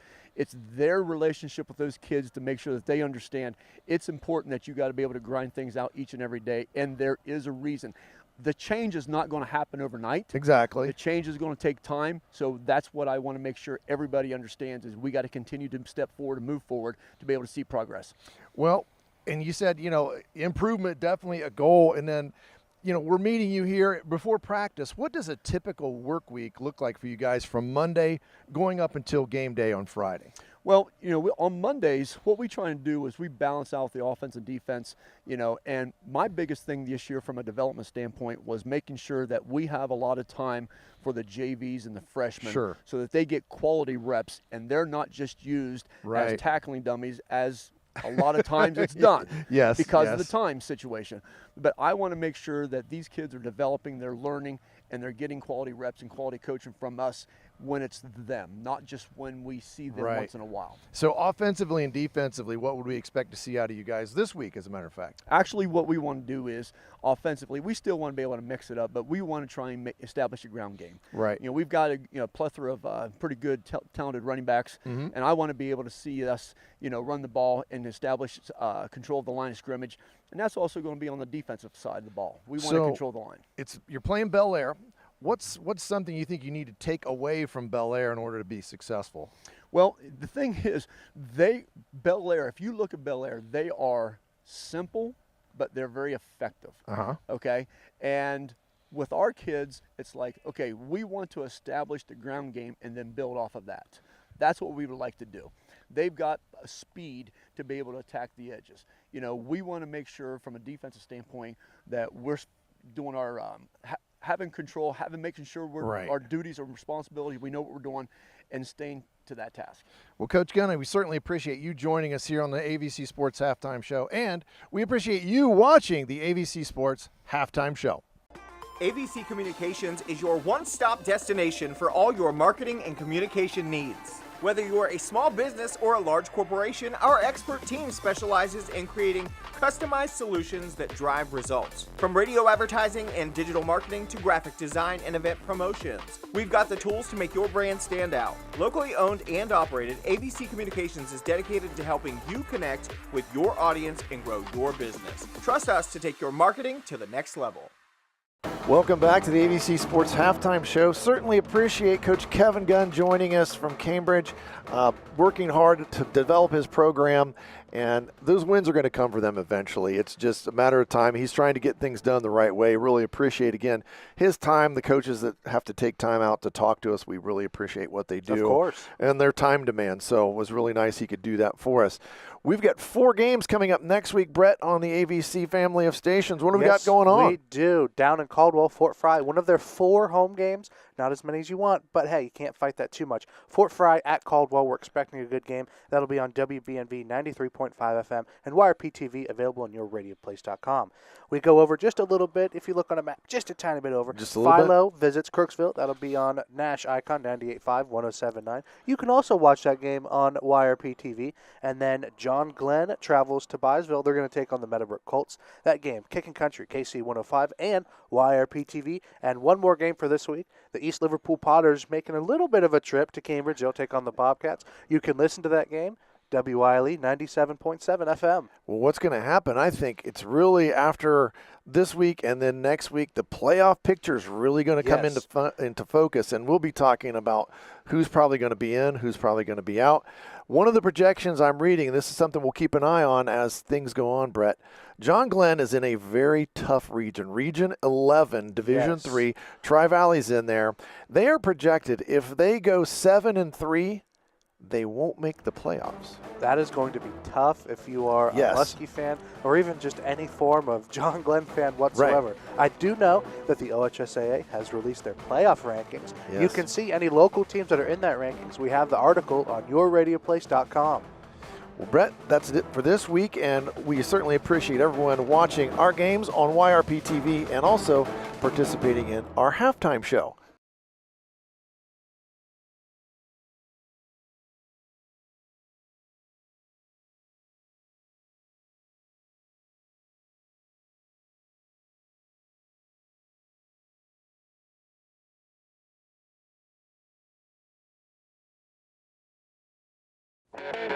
I was sitting in my car, and it wouldn't start.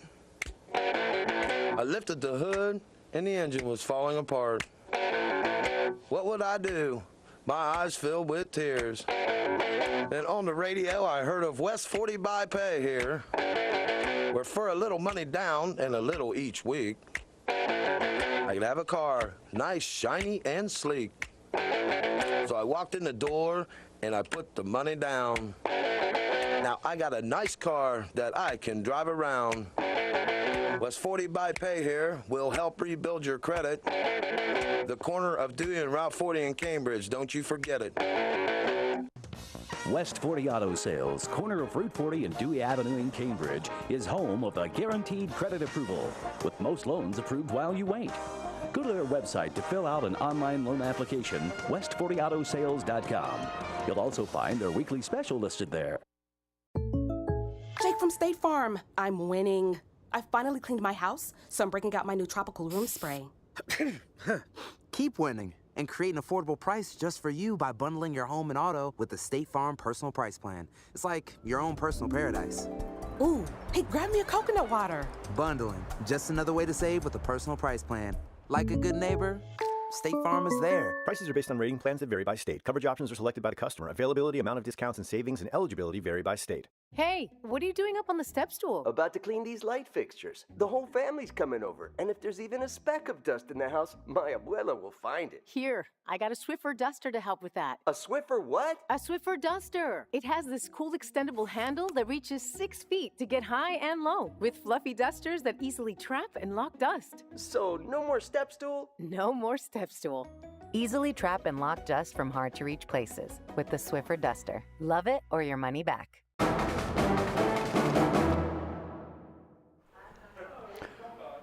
Welcome back to McFarland Stadium. Halftime here. Boca Fury, John Valentine. And our halftime action, 20-0. Big Reds on top of the Bobcats.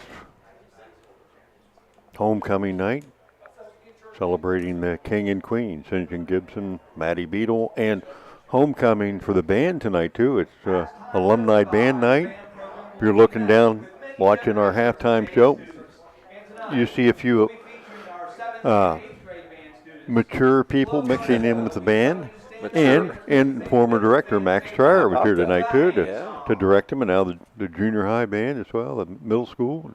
That's a big band now. Yeah. Looks like good. Well, numbers back when Mr. Trier was here. Now we can maybe do a script something. Yeah, good luck. Yeah, good luck with that, huh? Yeah, enjoy. Looks like they're having fun, too. Oh, yeah. Yeah, the older folks, the mature folks, I should say. The mature. We don't call them old. Come on. I don't get called mature very often. No. Usually it's older. You old guys. When they go to the golf course, we ask, where's the mature tees? Yeah. Just don't charge me as much. Halftime. Bellaire on top of the Bobcats, 20-0. And boy, they got cooking quickly. Raekwon Pettigrew, 83-yard opening kickoff return. Bobcats tried to kick it out of bounds. Bellaire said, no, we're going to take the penalty, kick it again. Kicked it inbounds. Pettigrew picked it up. I don't know if he was touched. 83 yards down the sideline, 7-0.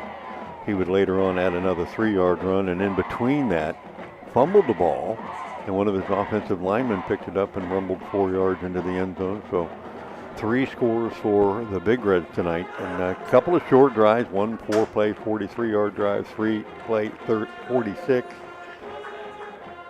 And they made 2 out of 3 extra points, and that's the score. But the Cats, some impressive drives tonight. 10-play drive, 17-play drive, another 6-play drive, but no points to show for that. And so the Cambridge is going to have the ball to start the second half here. What are they going to do any different, if anything at all? Well, they certainly would love to establish that running game again. There's no doubt about that. It just takes so much pressure off an inexperienced quarterback and get your line feeling good about themselves if they can get some separation. But Bellaire has responded a little bit better to that. That first quarter, Cambridge marched right down the field in the running game, and the combination of Clayton Myers and Marshall Lashley took the ball all the way down to, about the 15 or something before it stalled. So Cambridge would love to be able to establish that, but Bellaire responded better to that, so I don't think it's going to work as much for Cambridge in the second half. So if it were me, I'd try to get some of those guys out in space a little bit more.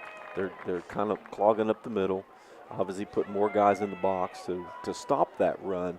No reason why you can't get Michael to use his athleticism to get outside the pocket a little bit, dink and dunk a little bit. There's nothing wrong with that. Loosen the defense up. Now we can shove it down your throat up the middle. So a combination of that, I think, is what Cambridge is looking for. Yeah, Cats have moved the ball a little bit. I've got them unofficially with 8 first downs in that first half, only 4 for the Big Reds.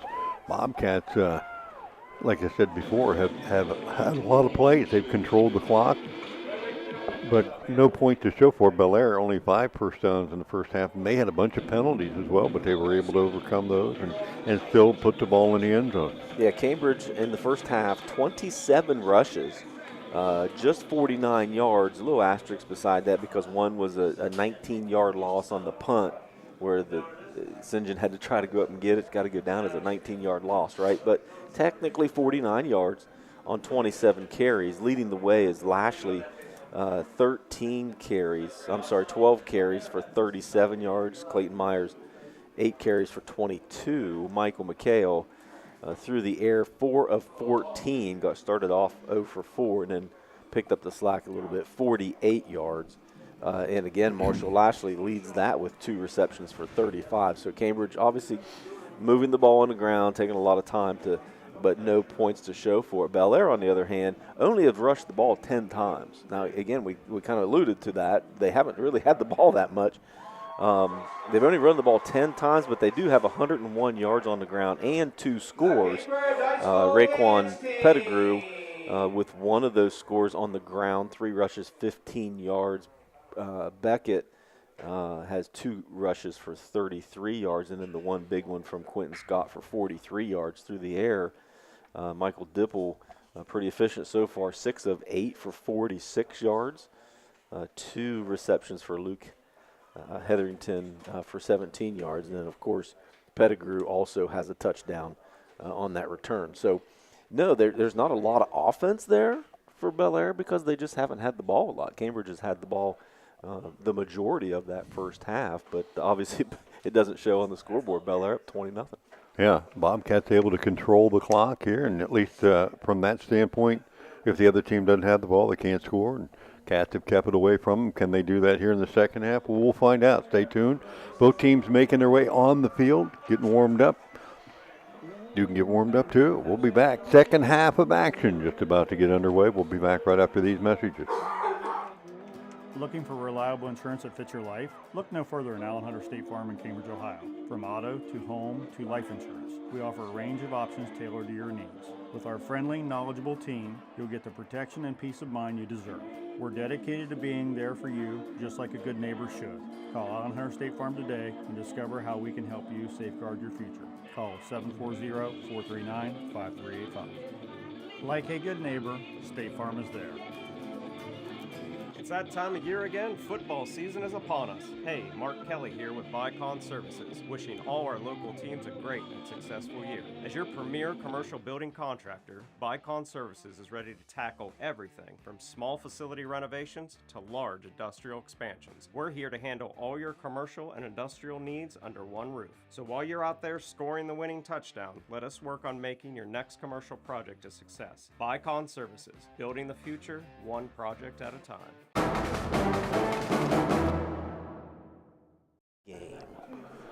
Back at McFarland Stadium, second half just about to get underway. Both teams have made their way out there warming up. 20-0, Big Reds on top of the Bobcats. And they will kick off to the Cats to start the second half. Just kind of talking during the break here a little bit about, what Cambridge has to do. Last couple of weeks, Michael McHale, who was injured in that first game against Indian Creek, A.J. Lawrence came in, played pretty well in his absence. Last week they split duties, and speculating as to whether or not that may happen here in the second half. Well, it just gives you a different wrinkle. I think both quarterbacks throw the ball real similarly. I think Lawrence might have a little bit deeper threat maybe than Michael McHale does. However, Mike does a pretty good job of those swing routes and within that 10 to 15 yards. And we talked about last week or the week before, 95% of the plays in high school football in Ohio, pass plays anyway, are going to be within 10 yards. So you have to be able to throw that ball accurately. However, the difference, I think, is the experience level of A.J. Lawrence. Even though he's a freshman, he's played the position for several years. Michael, really, this is only year 2 for him playing quarterback. He played JV ball last year. But I think Lawrence gives you a little bit better option running out of the backfield. Michael's got some speed, and you saw it on that last play. And he's got a little bit better nose now for knowing what to do with the ball than he did earlier in the season. He's stepping up in the pocket a couple times tonight. But I think Lawrence gives you that extra speed and that extra burst to be able to get outside, put the pressure on the defense to make a decision, come up and get me, or sink back and let me run. So I would guess that you'll probably see A.J. get a little work here in the second half. Week 5, we're halfway through the season, partner. Yeah, how about that? Man, football, it's so tough. High school football goes so fast, man. I mean, it's the shortest 10 weeks of the year. It is. Goes fast. Man, it's so, you only get 4 years to play high school football, and, man, once it's gone, you sure do miss it. Take advantage of it and have as much fun as you can, but it flies by. And you see really all 4 seasons, for goodness sakes, it seems like in the football season. It's so hot in 2-a-days, and then you got some rain, and it's cold as heck when you're done. Of course, that's when we, the old guys, played. Not so cold when they finish playing now, right? I mean, there was snow on the ground. Yeah, they start in the middle of August, but you're done by the end of October. But you really see the change of seasons, and it goes by so fast, though, man. Halfway through already. Bobcats will be on the receiving end of the opening kickoff here in the second half, down 20-0 to the Big Reds. Now we've seen in that first half, Scott Balsey's kicks not carry very deep. So let's see if the Cats make an adjustment on their return team here. Guys right now are standing to 10. He hasn't kicked one past the 20-25 all night. So nope. T-Shave and Riley Wilson back deep again.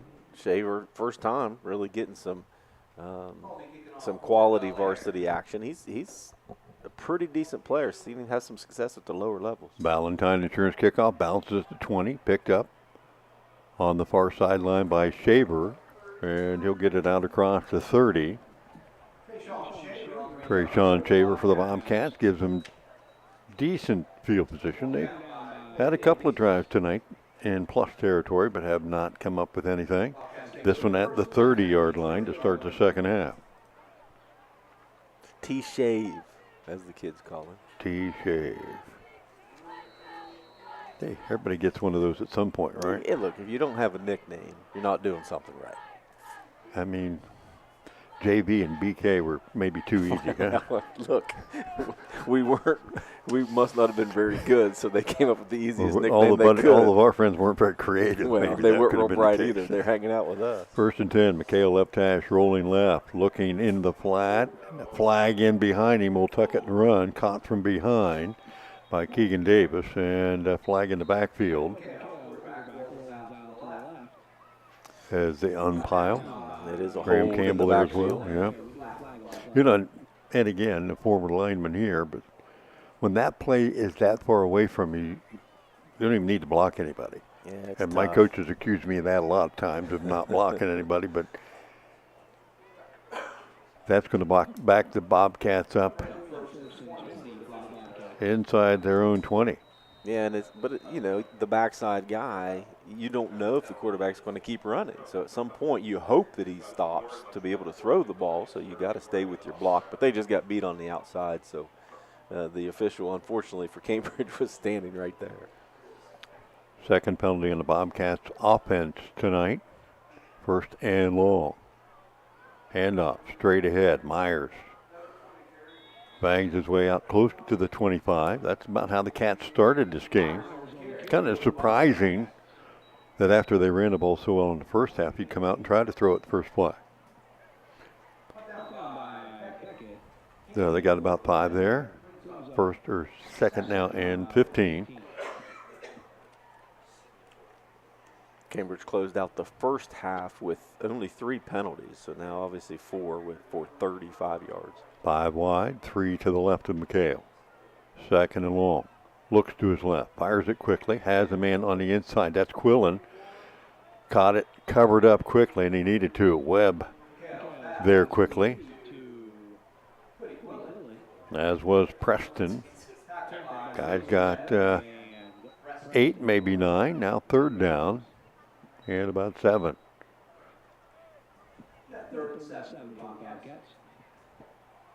Defense giving them the underneath route. Yep. 20-0 cushion. You can afford to do that a little bit. And 3rd down. Playing back deep again. 1 by 3. McHale looks to his right. Down the middle. And had a man. And nice play by Preston, who just went horizontal to knock that one away. Or that's a big gain. Yeah, he tried to thread the needle there. He couldn't really put a lot of air on it because the safety was back there. Would have picked that off. So he tried to put a little touch on it. Just a good defensive play. Yeah, good play by Preston, and Hetherington coming in to lower the boom though too. If that play would have been completed. Gibson back to punt, high snap, 1 step and got rid of it. And again, the fair catch call by Hetherington at about the 35. Gibson done a nice job getting some hang time up there. Really, all season he's been pretty consistent. I think he's only had really 1 punt kind of come off the side of his foot all season, so he's been pretty consistent. So Bellaire on top, 20-0, takes over here at their own 35-yard line. Sophomore Michael Dipple under center. We'll have Braden Beckett behind him, 3 wide to the left.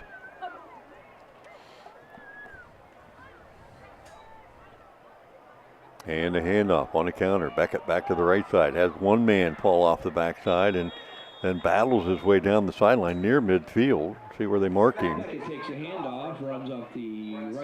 They stepped out of bounds near the 46-yard line. Enough to move those sticks for Bellaire. See, he got away from 1 guy right in the backfield, and that was Shaw, who just missed. And then down the sideline for 1st down. Yeah, big and strong enough to shake that tackle off. Shaw almost had him 1 there. Double slots here. Dipple under center. Webb in motion. Hand off again to Beckett to the right side. Good stiff arm there on Shaw to get to the edge again and knocked out of bounds. Deontay Jones. Pushed out of bounds by Deontay Jones. Got about 4. Yeah, same exact play and almost the same exact result for Shaw. This time a stiff arm gets him some separation. Good run there by Beckett. Different formation, same play. Yeah. Certainly don't have to be real fancy here if you're Bellaire. You want to get a couple guys some work, but Beckett is your workhorse in the backfield. High formation. Beckett to deep back. Hand off to Scott, who bounces off of one guy and then just goes wide and uses speed. First down and more. Down to the Bobcat 30. Poor Lashley drags him down, but that play should have gone nowhere. But the Bobcats got sucked inside, and Scott did a lot on his own. Another big red first down. Yeah, 2 big plays here for Scott. He's touched the ball twice, and he's got 63 yards on the ground.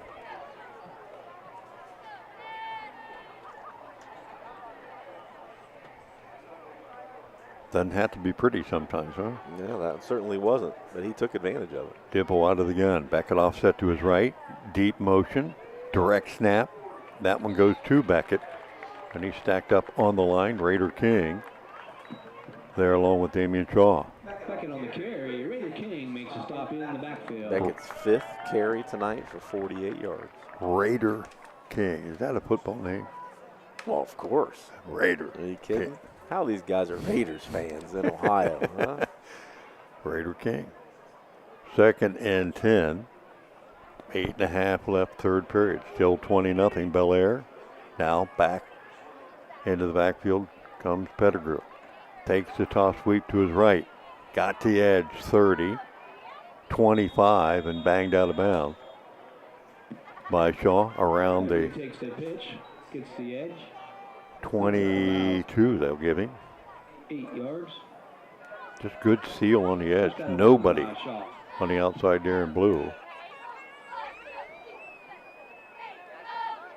Makes it 3rd down and 1.5 yards, 2 maybe. Yeah, took his time, was real patient, waiting for really a hole to open, but really didn't have to wait for a hole. It was just a constant opening right in front of him. Beckett steps up tight. Webb across in motion. Handoff inside on the end around again. Here comes Scott to the 10, to the 5, to the goal line and in. From 22 yards out. That inside scissors play, and Scott gets to the edge. And another big red touchdown. Quentin Scott, 3 carries, 85 yards, and now found the end zone. Pretty efficient night. Ballsy back on for he's touched the ball a few times and had nearly gone all the way every time. Right. So 6-play drive by the Big Reds. Ballsy trying to add the extra point. Yes. And this one unsuccessful as well. So the Big Reds on top of the Cats, 26-0 here with 8:10 left in this third period. We'll step out quickly, be back with more football on 97.7 and YRP TV right after this. Today is the day you make changes, the day you have looked forward to, the day you take a step to see the you before addiction. And it all starts right here at The Residence, an in-bed facility that designs your recovery to your needs, 24 hours a day, 7 days a week. I'm Crystal Reynolds for Cedar Ridge Behavioral Health Solutions. Our approach is personal, and it is as individual as your needs. We are here for you. Call 855-692-7247.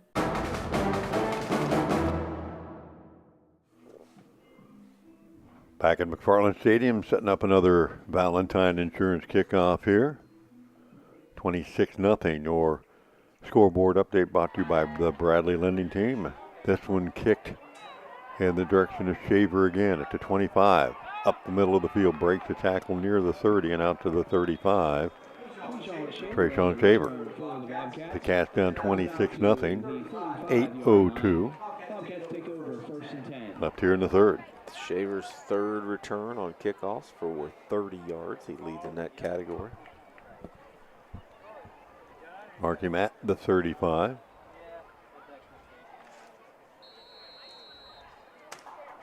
McHale stays in at quarterback. And Myers, the deep back.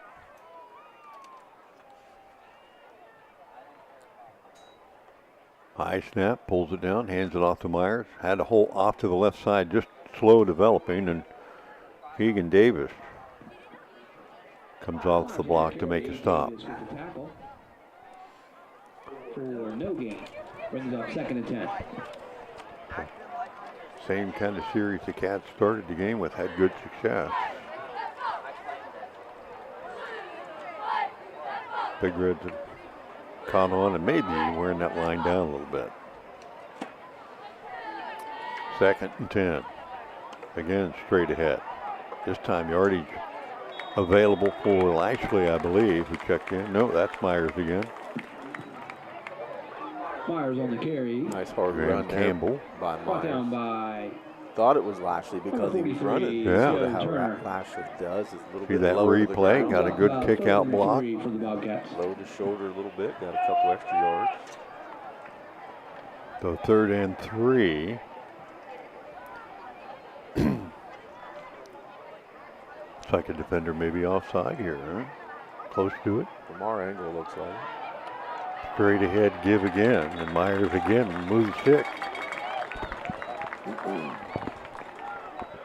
1st and 10 Bobcat. Myers 12 carries on the night, 43 yards, starting to rack him up a little bit. Back-to-back 8 yards. All the Bobcat first down brought to you by WB Green Insurance tonight. Into Bellaire territory. 6.5 and counting here in the 3rd. Bobcats have yet to finish a drive with points. Campbell sneaking up that time, and he's going to make contact right at the line of scrimmage. Myers with a tough run up the middle. Myers Up about 2 yards on the carry. able to push him forward for a couple, and Campbell Davis on tackle for Bellaire. this score, this place, 4 down territory now, right? Oh, yeah, for sure.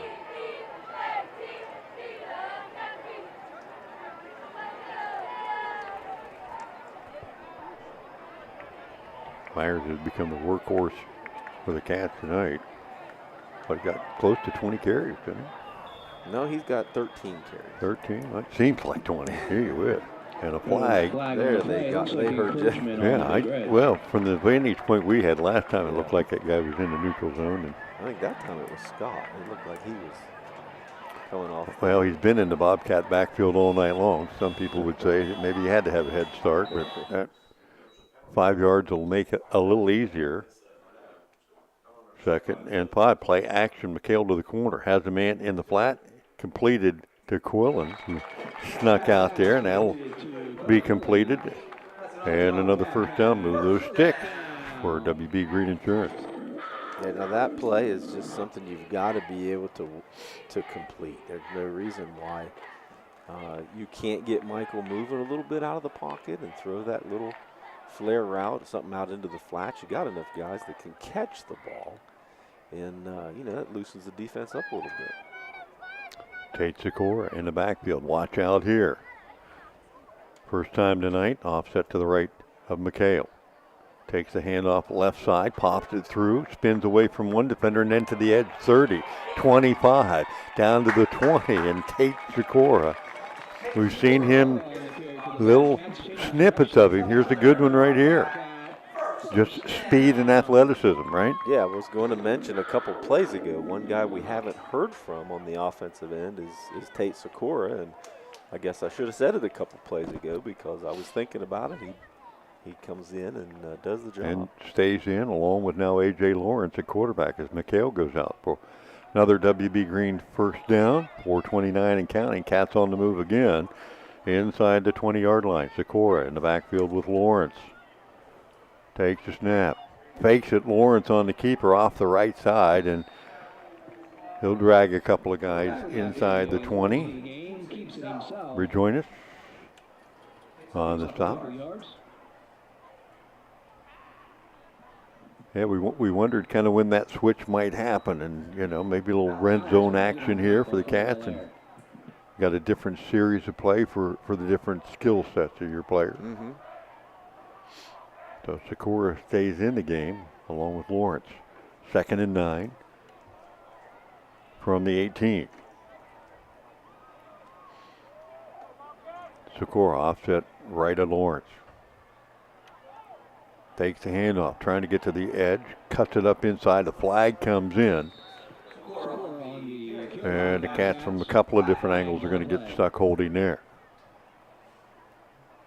Got a couple of different guys in the backfield. You can see on that play, they were just unsure of exactly how we're going to do this handoff thing. And regardless of that, the Cats got caught holding up front.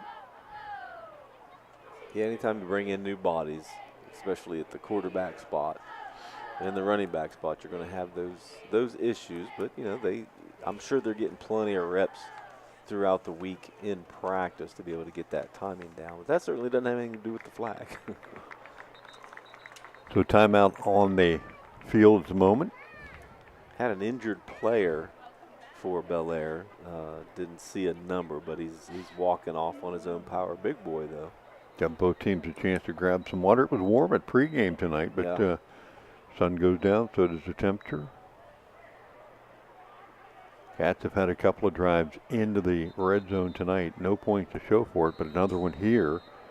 This drive started at their own 35 with 8 minutes still here in the third period. 3:24 to go, and they face 2nd and 20 now. McHale back in the game at QB. Look at different package, but the deep back is Sikora. They'll fake it to him and then try to pitch it out to Sikora. That again was a little bit of a miscommunication in the backfield, and once again Quentin Scott on the stop. That was almost disastrous. Looked like he hit him in the face mask with it, right? There wasn't a lot of separation there. He pitched it back to him, and he was a lot closer to him, I think, than he thought. Yeah, it didn't look like Sikora took quite the right outside release. Yeah. Stays in the backfield now with McHale. 3rd and 21. Back to pass. McHale under pressure and got squeezed again. Guess who? Quentin Scott. Not a surprise here. Not a surprise. He's just overpowering that right tackle. Just bent him over backwards and took him right to the quarterback. So 4th down.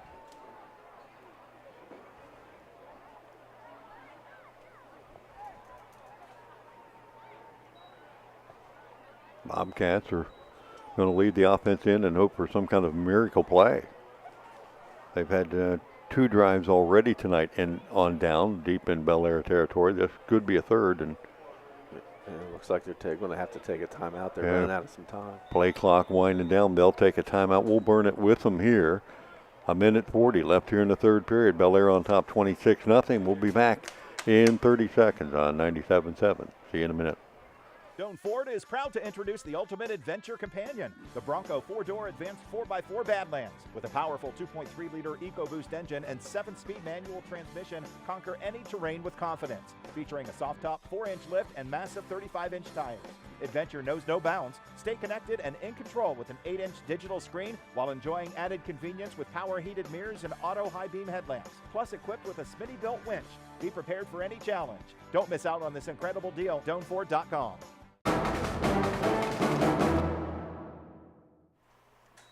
So the Bobcats penalized on the play, eventually punted away. Gibson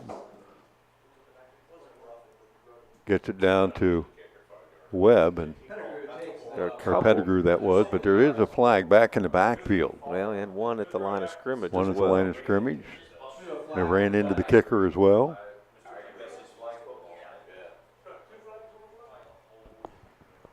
We're going to sort this baby out. So we got run into the kicker. And a personal foul, is that right? That is correct. And a first down accompanies that. So the Bobcats get a break And we'll keep the offense on the field. So they get to extend the drive. 9 penalties for Bellaire tonight, 85 yards. Hey, penalty first downs count too. Yeah. That's the second one the Cats have received tonight, courtesy WB Green Insurance, and the offense back on the field. So Paul Belleville making a statement on our YouTube broadcast that he's only watched about 10 plays, and it seems like there's been a penalty every time on Bellaire. Well, there has been a lot. There's been a lot of them, buddy. You know I followed the punt.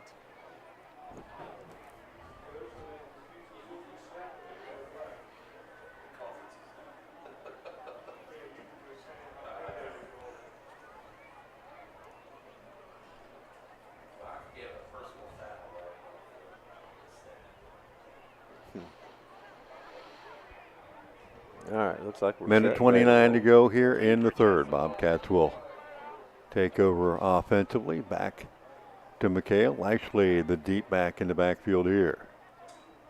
High snap, pulled down, handed off. Lashley dives inside the 25. Cats trying to go back to that straight ahead attack. Second and 6.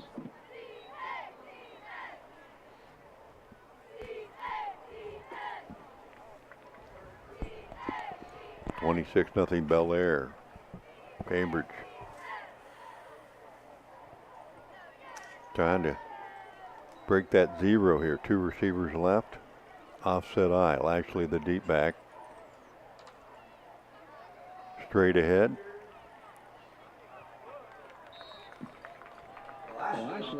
And positive yards inside the 20. Tell you, he hits the ball quickly. Hits that hole right now. And he hits it hard. There was a defender right there. Cats got a player down. A couple of linemen after that play slow to get up for the Bobcats. Position where they're already a little bit thin. And this would be your center, I believe, isn't it? Yeah, Alec Porter. Number 60? Uh-huh. Yeah. Looks like maybe an ankle. Well, that's a position you can ill afford. Right.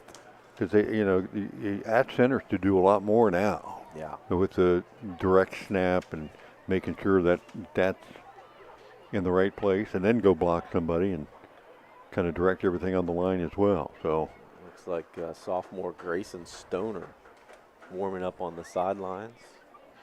That must be the backup center. Grayson might find his first varsity action. Boom. Here.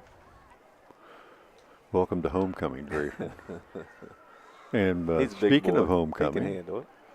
Congrats again tonight to the king and queen, right? St. John Gibson, Maddie Beadle. Pre-game ceremonies here at McFarland Stadium. As Porter will get up and gingerly make his way to the sideline. Very carefully. Yeah. Another Mobo out there on the field, trying to give him a hand. Always wearing number 4, though. Yeah. So 3rd and 2 for the Bobcats. And as a former line coach, there's always a little bit of trepidation when you have a new guy come in at this spot in a key play here. No doubt. 3rd and 2. New snapper. McHale, good snap right there. Hand off. Lashley hitting the backfield, dragging defenders forward. Dowry hopped on his back, but he might have drug him far enough for a first down. Looks just shy. See where they're marking it here.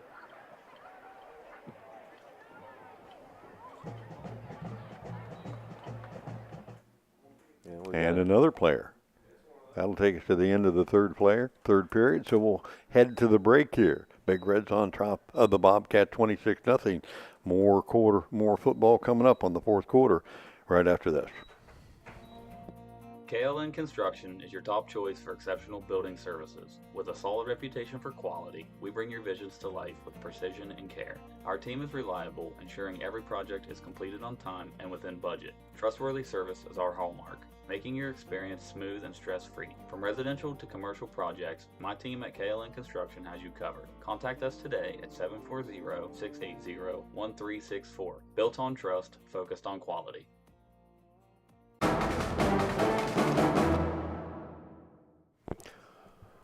Back in McFarland Stadium, 26-0. Your scoreboard update brought to you by Bradley Lending Team with First Ohio Home Finance. Big Reds have led it from the early onset, a kickoff return in the first 12 seconds. And Cats have hung in there, though, with some nice drives offensively, and they're right in the middle of one of those right now, John. Facing 4th and 2. At the Big Red 16-yard line. Clayton Myers and Marshall Lashley again getting the bulk of the work in this drive as they did in the first drive of the game for the Cats. Big Red 7 in the box, now 8 creeping up there. Handoff to the deep back. Lashley slices through, and I think he got that one. Inside the 15. Good push up front by the Bobcats, who've been right in the right side of the line on this drive. And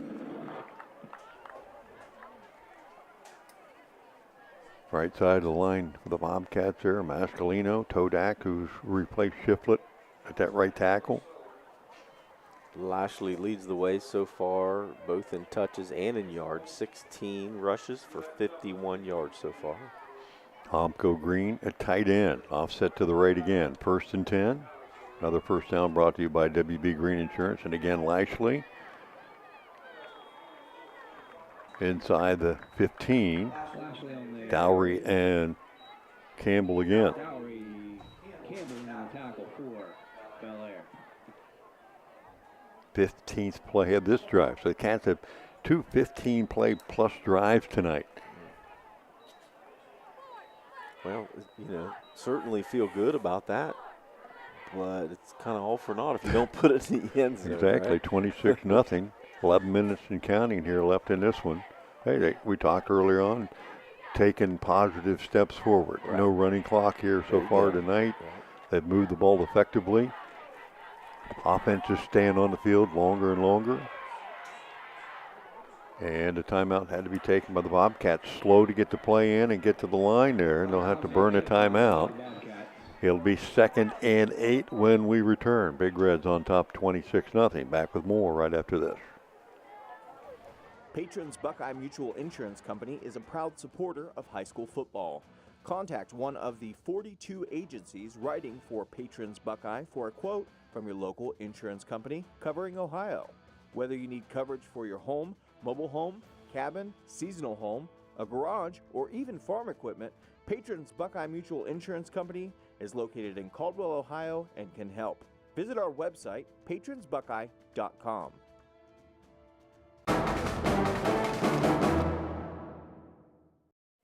Back at McFarland Stadium, got to give kudos to Dalton Gambita tonight. He is in training tonight at the foot of the master, Joel Asigo, leading him through. But he's done a great job producing and directing us tonight. And our first game free of any technical mistakes, really, tonight, right?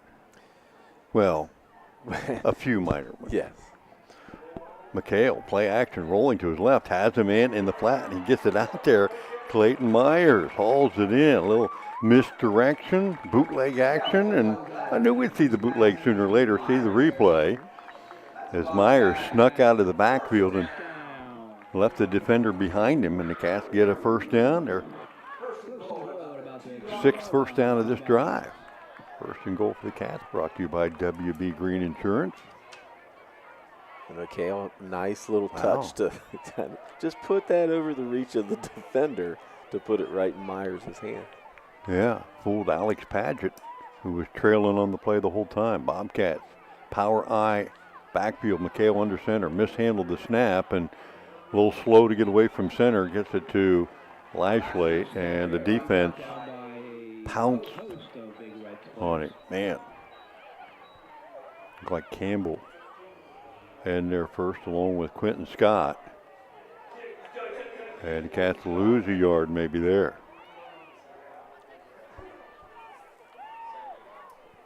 So 2nd and goal from the 4-yard line. Play 17.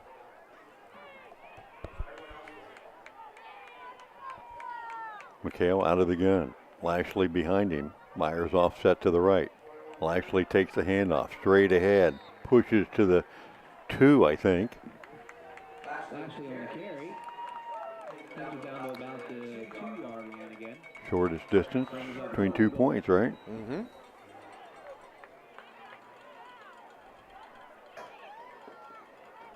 Cats offense has been on the field a lot tonight. Consequently, Bellaire's defenses, they've been there a long time, have not been able to get off the field a couple of times here, but still got a 0 on the board.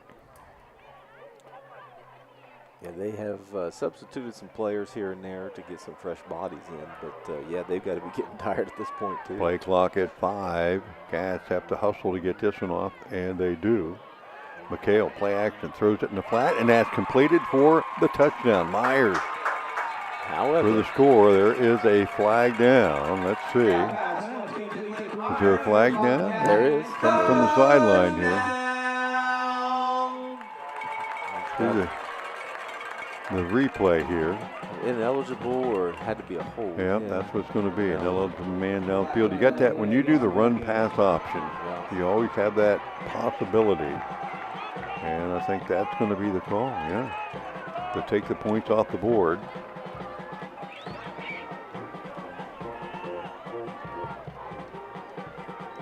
John Charlton with the premature excitability. I didn't see the flag down here in the corner, but it was there, so that moves it back to the 7-yard line. And another timeout. Becomes 3rd and goal, and the Cats got to burn yet another timeout, trying to get it perfect here.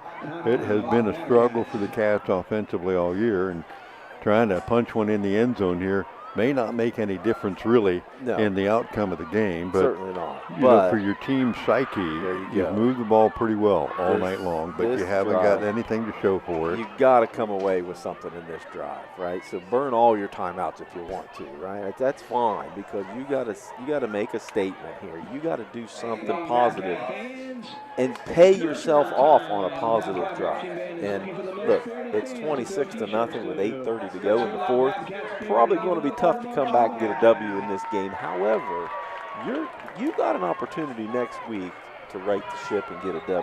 You got a team that you might be able to compete with next week. Get some positive energy out of this week and absolutely put an explanation. 3rd and 7 to this 3rd and goal.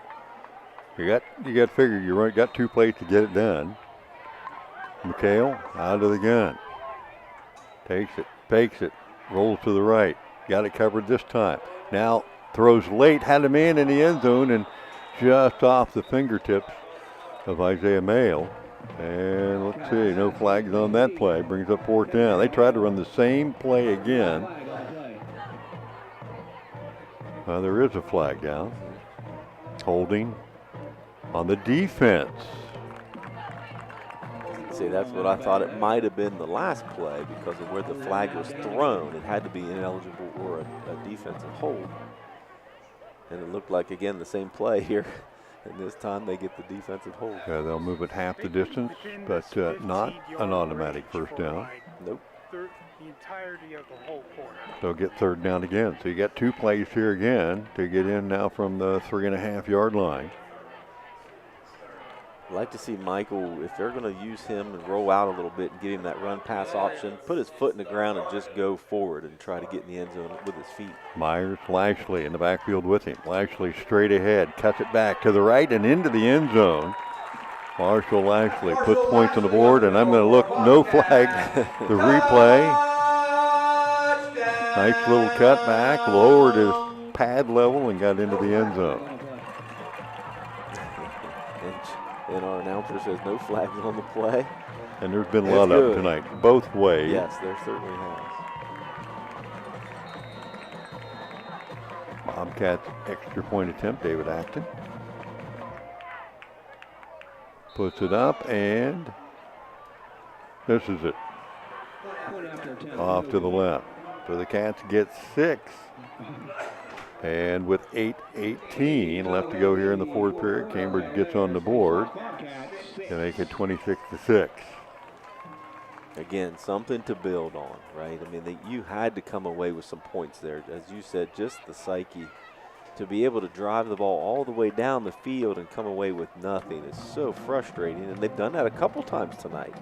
But again, building blocks. You got to be able to get better as the season goes, and when you're getting into a couple games where you have an opportunity to compete, you want to be able to try to get that W. Boy, you got to build some confidence tonight. 19 plays, 65 yards, Crazy. 6 first downs. Hey. Penalties on both teams. Multiple, I should say, yes. penalties on both teams. And the Cats persevered and got it in the end zone. And good to get Lashley in the end zone. He's been the workhorse. Him and Myers both tonight, but certainly him. He's got 20 carries on the night for 56 yards. It's nice to pay him off there. Our player of the week a week ago when he kind of came in and had a similar game. Yeah, he's so trying to make a showing statement. an onside kick here for the Valentine Insurance kickoff. Put it to the left, takes a couple hops, still loose on the ground, and body's flying right past it. Cats had it look like a golden opportunity. I don't know if we have a replay of that one. But nice, here's that replay. See it take that big hop, bounced away from an offensive player. Guy had a shot at it there. Just a little aggressive on the slide there. He made a good slide, but forgot to grab the ball. You got to practice sliding on this turf. Where you go sliding across there and you got to curl around that ball. That's what he tried to do, and then just slipped out of his right hand. past it. So Bellaire will maintain possession. 8:12 to go. Pretty good opportunity there for the Cats, but Bellaire's offense finally gets on the field. They've not been out there for a while. 1st and 10 from the 50-yard line. Counter play, right side, Beckett to the edge. Slipped through one tackler and finally knocked out of bounds by Sikora, but Bobcat tackling again on the edge tonight has not been good as they got Beckett to the outside. Ran right out of one tackler. Picked up double digits there and moved the 6. And Bellaire way ahead on the scoreboard tonight, but the Cats have controlled the time of possession. Probably total yardage too, going up and down the field a couple of times. Dipple under center, hand off to Beckett. Stacked up for a short gain.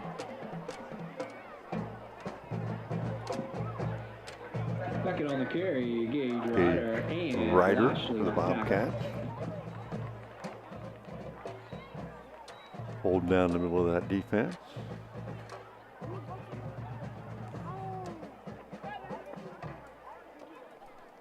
Second and 8. Dipple with motion, jet sweep. Bobcats had a handle on Webb in the backfield. He spins off of Deontay Jones and then away from Shaw and spins forward close to a first down. He, by all rights, should have been nailed in the backfield here. Jones had a good shot at him and tried to tackle him high and just spun off of it. Yeah, could have had a TFL there for sure for Myers, but just kind of slid right off of it. 3rd and 2, under 7 and counting. Big Red's trying to add the exclamation point here. Cats showing blitz. Dipple straight ahead. Beckett had to sidestep one guy. Lashley with the stop. Beckett on the carry, Lashley with the tackle for the Bobcats. Shaw on the play as well. It's enough for a first down. And they will move the sticks. So I thought Bellaire would be just a little bit more physical up front, especially on offense, but they've done a lot of misdirection tonight, a lot of counter plays, a lot of outside plays. Well, that's typical Bellaire. I mean, that offense has been the same for a long time, but, you know, they do have a size advantage up front, but I wouldn't say it's a much bigger advantage than we thought. Play action, right flat pass by Dipple caught. by Pettigrew. And just holding on for dear life. Pomco Green out there had a hold and was hoping to get some help, and he did. Pass behind Pettigrew a little bit, but did a nice job to hold it in and fight for yardage. Got about 6.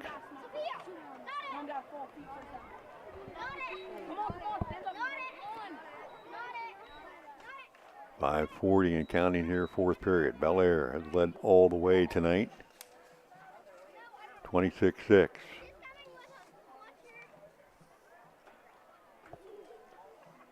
Campbell in the backfield takes the handoff, and he'll pound forward. Damian Shaw on the stop for the Bobcats. Graham Campbell will move the sticks. Probably the most methodical drive that we've seen Bellaire have tonight. 6 plays, started at the 50-yard line and running some clock. Yeah, I don't think they've had an opportunity to have this many plays yet, so that's why it seems like it's taken forever. Back at the deep back. Nobody back here with him. Dipple faked it to the left, went back to the right. Bobcats waiting on him that time. Damian Shaw again on the stop along with Lashley. Those two guys have done some work on defense tonight. We've called their name a bunch. Lashley should be pretty tired. He's had to work hard both ways tonight. Well, according to Tank Moore, he's not going to get tired. He's a wrestler. These wrestlers always want to get some publicity. 5'7", 152, just a sophomore. Tank says, how about mentioning that Lashley and Myers are both wrestlers? Okay, Tank, we'll take care of you. Again, handoff inside this one. Quentin Scott. Man, drags defender to, well, you know, they're into that single leg, double leg takedown deal out there. Right. That's Scott's first carry under 20 yards. Yeah, he's been a big play guy tonight. Got a couple. 2nd and 8. Under 4 left in the ball game. Big Reds lead by 20. Back at the deep back here. Scott on the wing, and now they'll shift Pettigrew deep. Letting the game clock wind down a little bit. Maybe all the way. Coach's going to take his time. Yeah, they are. Take a timeout with 3:28 to go. 3rd and 8 facing the Big Reds. When we come back, they lead it 26-6. We'll be back right after this. At People's Bank, we're more than just a bank. As a community bank, we are committed to where we work and live, giving back to the organizations you care about through sponsorships, donations, and volunteer hours. When you bank with People's, you're not just a client, you're part of a community of neighbors helping neighbors. People's Bank, working together, building success. Member FDIC. Visit us at pebo.com.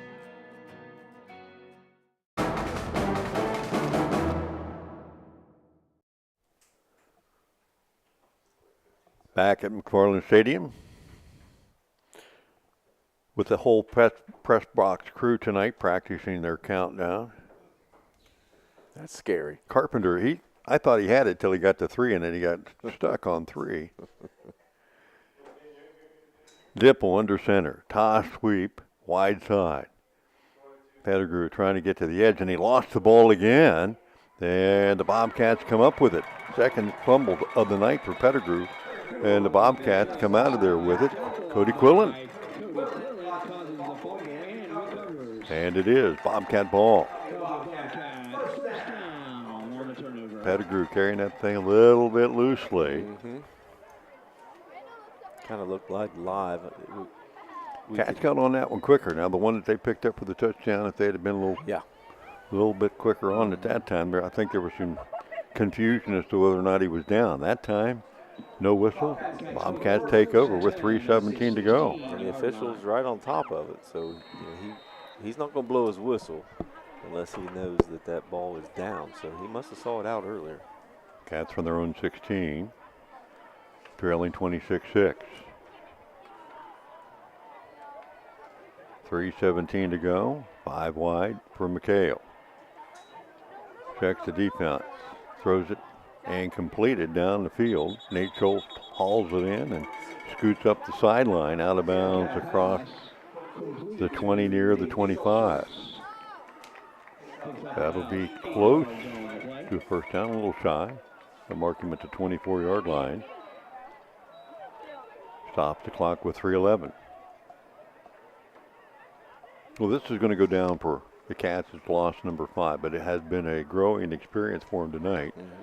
A lot of positives to take out of this one moving forward. They control the line of scrimmage better, move the ball, fewer mistakes, still some. But they found some things that they can work with here as Lashley moves to the deep back. High snap, handoff going the other way to Quillen, who recovered the fumble.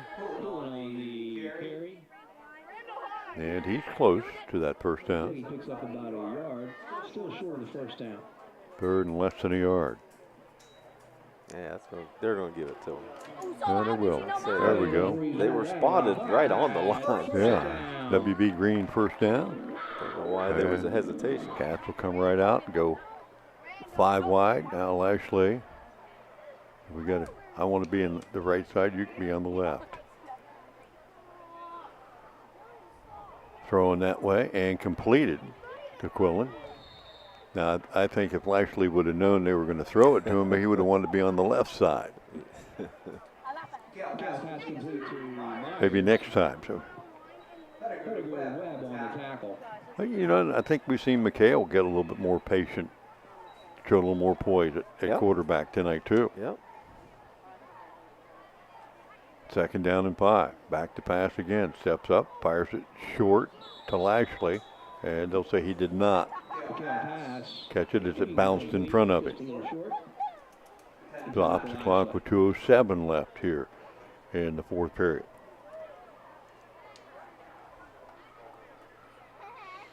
The third about 4 for the Cats. Trying to build on what they started tonight. Next week, back at home again for the 5th straight time. 5-game homestand. I don't know how many times that's happened in history.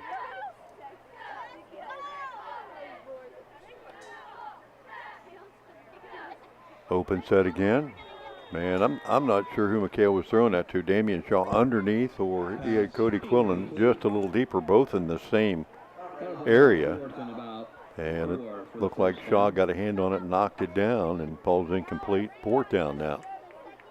Either one catches it, might be a first down. Yeah, definitely would have been a first down because they had a little bit of space. Got to wonder who was running the right route and who wasn't. I would say somebody was a little deep or somebody was a little short. So St. John Gibson back on to punt it again. Single safety here. Low snap this time, got rid of it. High, booming punt, fair catch called for, and Pettigrew almost bobbled that one in and out of his hands. He's had some problems with that tonight.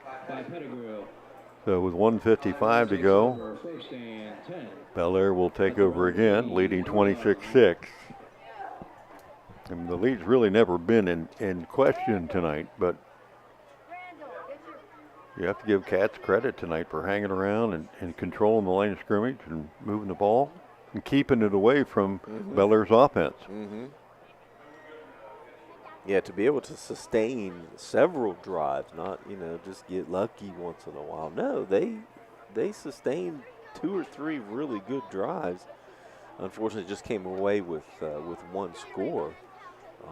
But again, building blocks, certainly some positives to take away from tonight. Hey, Matt Koenig paying attention tonight? No. Yeah. He's got to be golfing. Well, he just got off the course. Night golf someplace. Yeah. He was in a scramble somewhere.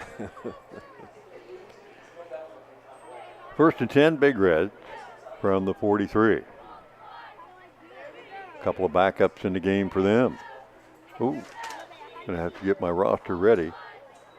Levi Bell, freshman quarterback, and they couldn't get everybody lined up in the right place, so they'll have to take a timeout and rethink. Fun time of the game, but oh boy, as a coach, trying to get everybody in at the end of the game. You certainly don't want to call timeout. I think these teams play each other in a Monday night JV game. It's Monday night. I do not know when they're playing, if it's tomorrow or I Monday. talked to Coach Boner before the Okay. game, and he said a Monday night. I think a Monday. It might be tomorrow night, but thought he said Monday night. But okay. Well, traditionally, it's a Saturday morning. It was a Saturday, Monday. But since it's not Saturday, since Bellaire's not playing at home on Saturday. Well, you got to get officials too, though. That's true. Well, those should be scheduled about a year ahead of time, so they should be good.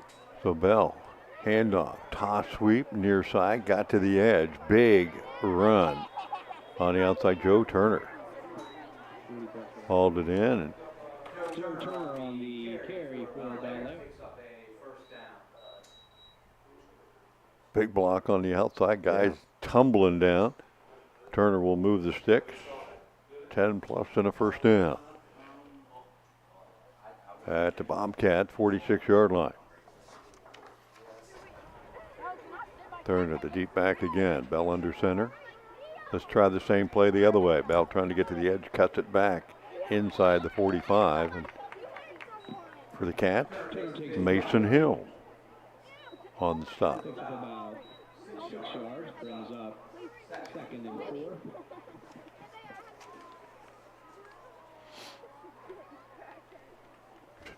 .60 seconds left.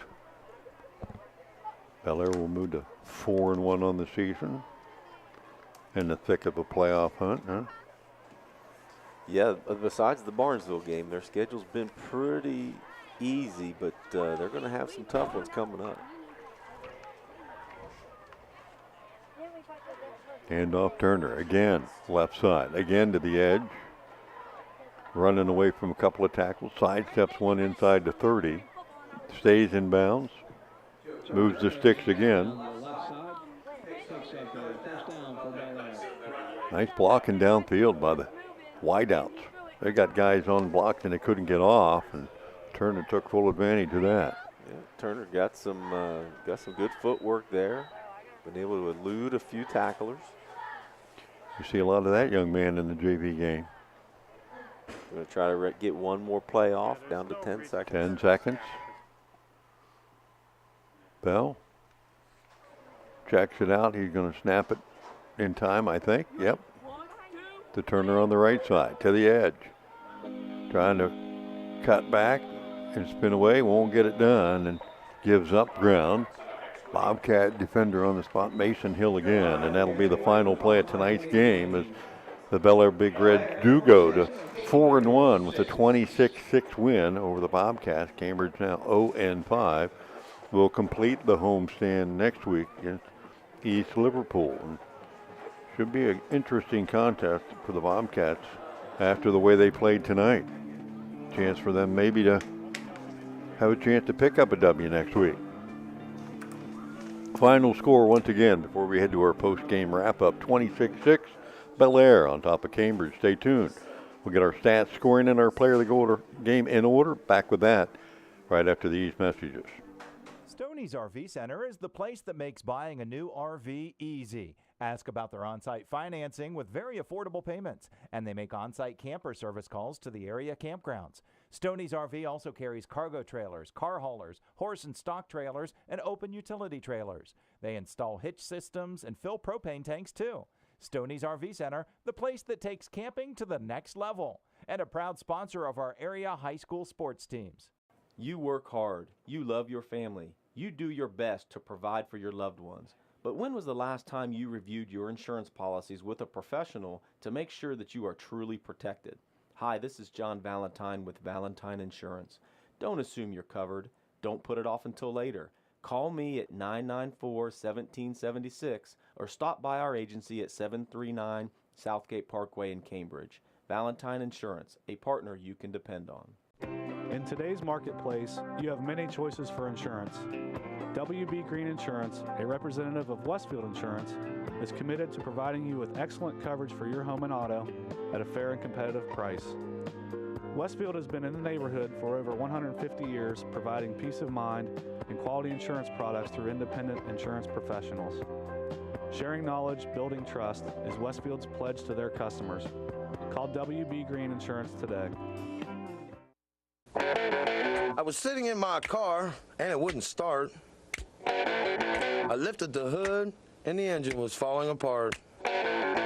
What would I do?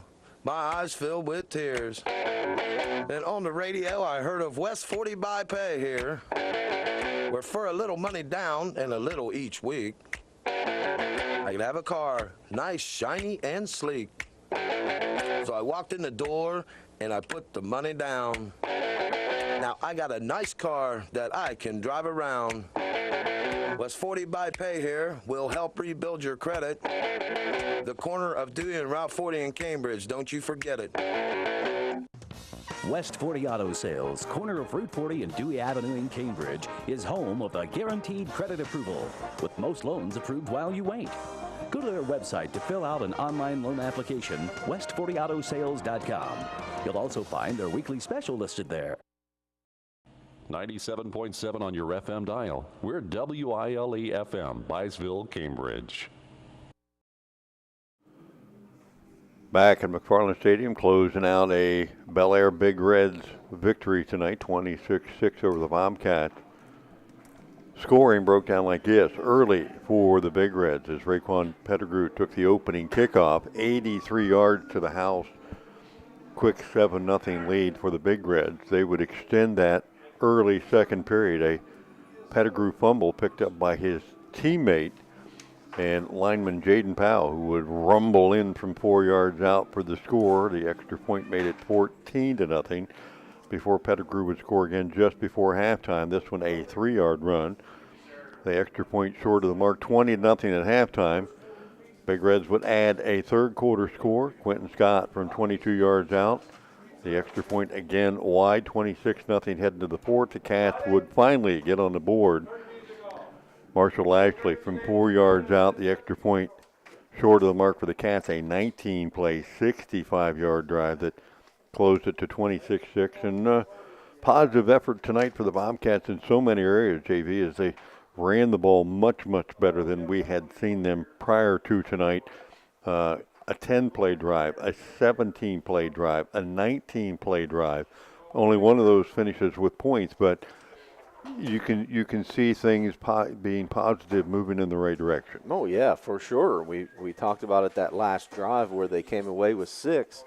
Again, you're building blocks. You're trying to get better as the season goes. All those different analogies, all those different ideas, but that's the goal at this point. When you're over, you got to find some positives, and definitely tonight. More than we've said in any other game, and it hasn't even been close. There were definitely some positives on the offensive end for sure, moving the ball down the field, controlling the line of scrimmage, and, look, and you came away with 6 at the end. You paid yourself off. So, yeah, definitely something positive going into a week, and possibly looking at the schedule might be your best opportunity to get a W against a struggling East Liverpool team. So, left on the schedule, there's only one other team with a losing record, and that's Beaver Local going into tonight at 1-2 besides East Liverpool. So a chance for the Cats next week, certainly. So you got to have something positive today, and I think they got that. Yeah, 26-6 doesn't look good on the scoreboard, but statistically speaking, things look a lot differently. Yeah, it's statistically, again, the success was on the ground tonight. 45 rushes. I don't know if the Cats have had 45 rushes in years. And all year. Certainly 45 rushes in one game. 103 yards on the ground. Again, 19 was subtracted from the overall total because of that high snap over the punter's head. So technically 103 yards on the ground, and then the one score. Marshall Lashley led the way with 20 of those 45 carries for 56 yards. Clayton Myers, 13 carries, 45 yards. Tate Sikora had 2 for 15. And, again, 45 for 103. Through the air, Michael McHale, 9 of 23. Again, got off to a little slow start there. But made a couple nice throws. 9 of 23 for 87 yards, leading the way. Nate Schultz, 2 receptions, 13 yards. Clayton Myers, 2 for 17.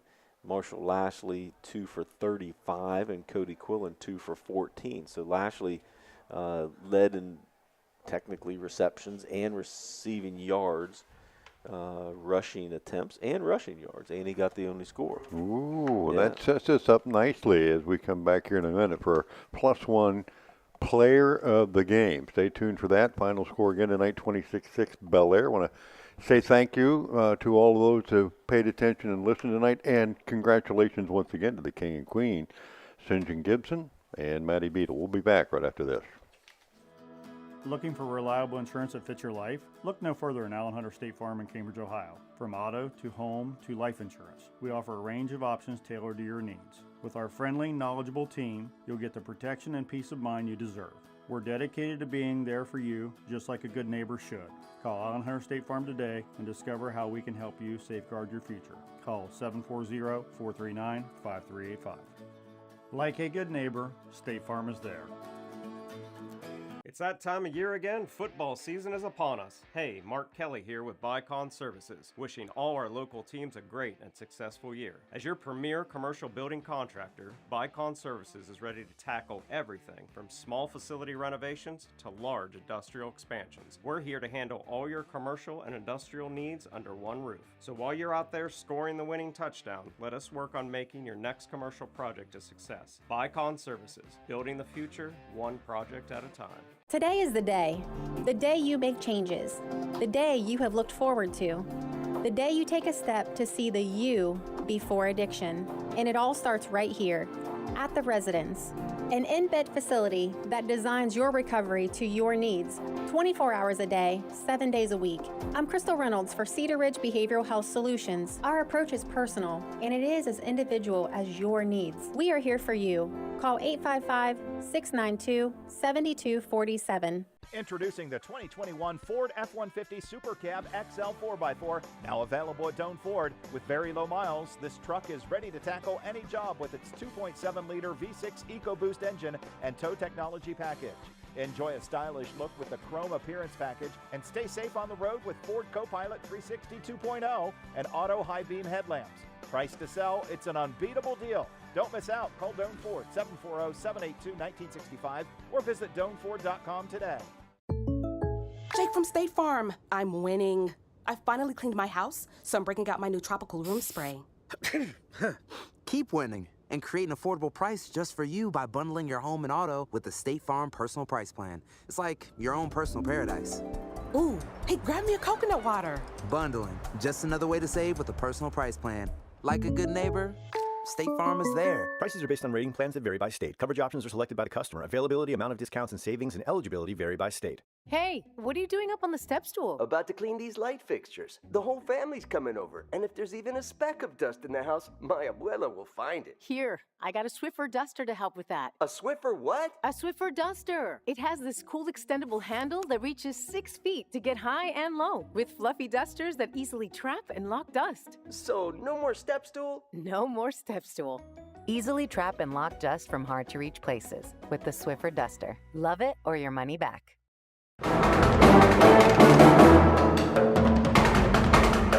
You've been listening to High School Football, a presentation of ABC Sports and WILA FM, Byesville, Cambridge's FM 97.7.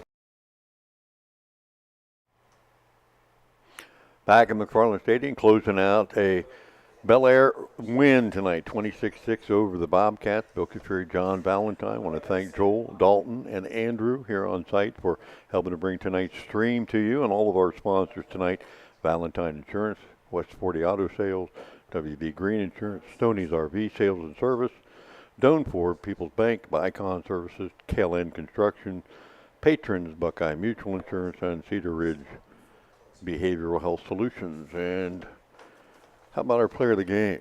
Talked a little bit about him all night long. Yeah, offensively, defensively, making plays both sides of the ball, and the leading rusher, the leading receiver. You know, it's hard not to award a guy that put in so much work as Marshall Ashley did. Though we did have discussions from Clayton Myers. He put up a pretty good fight for that player of the game. First drive of the game, pounded away. Absolutely, and he made some stops on defense, and he caught a couple balls. He had a good game too, but Marshall Ashley has proven the last couple of weeks that he deserves to be on that field and get more playing time. And the 2 times that he's been on the field, the last 2 games, he's gotten player of the game, right? Yeah, well. So, he deserves it. Player of the game, he's going to get a medium pizza. He's got one this week, one last week. Maybe that could be one big large one instead of two mediums. I'm sure it goes down the same way. Either way, final score once again, 26-6. Big Reds on top of the Bobcats. Week 5 in the books. Next week, Cats close out the homestand. Bring in East Liverpool. 1-3 going into tonight. Bobcats back at home one more time before they hit the road. We'll be on the air here 97.7 with the call next week. Hope to hear you or see you then. For the ABC Sports Team, I'm Bill Kafuri. Talk to you next week. Good night.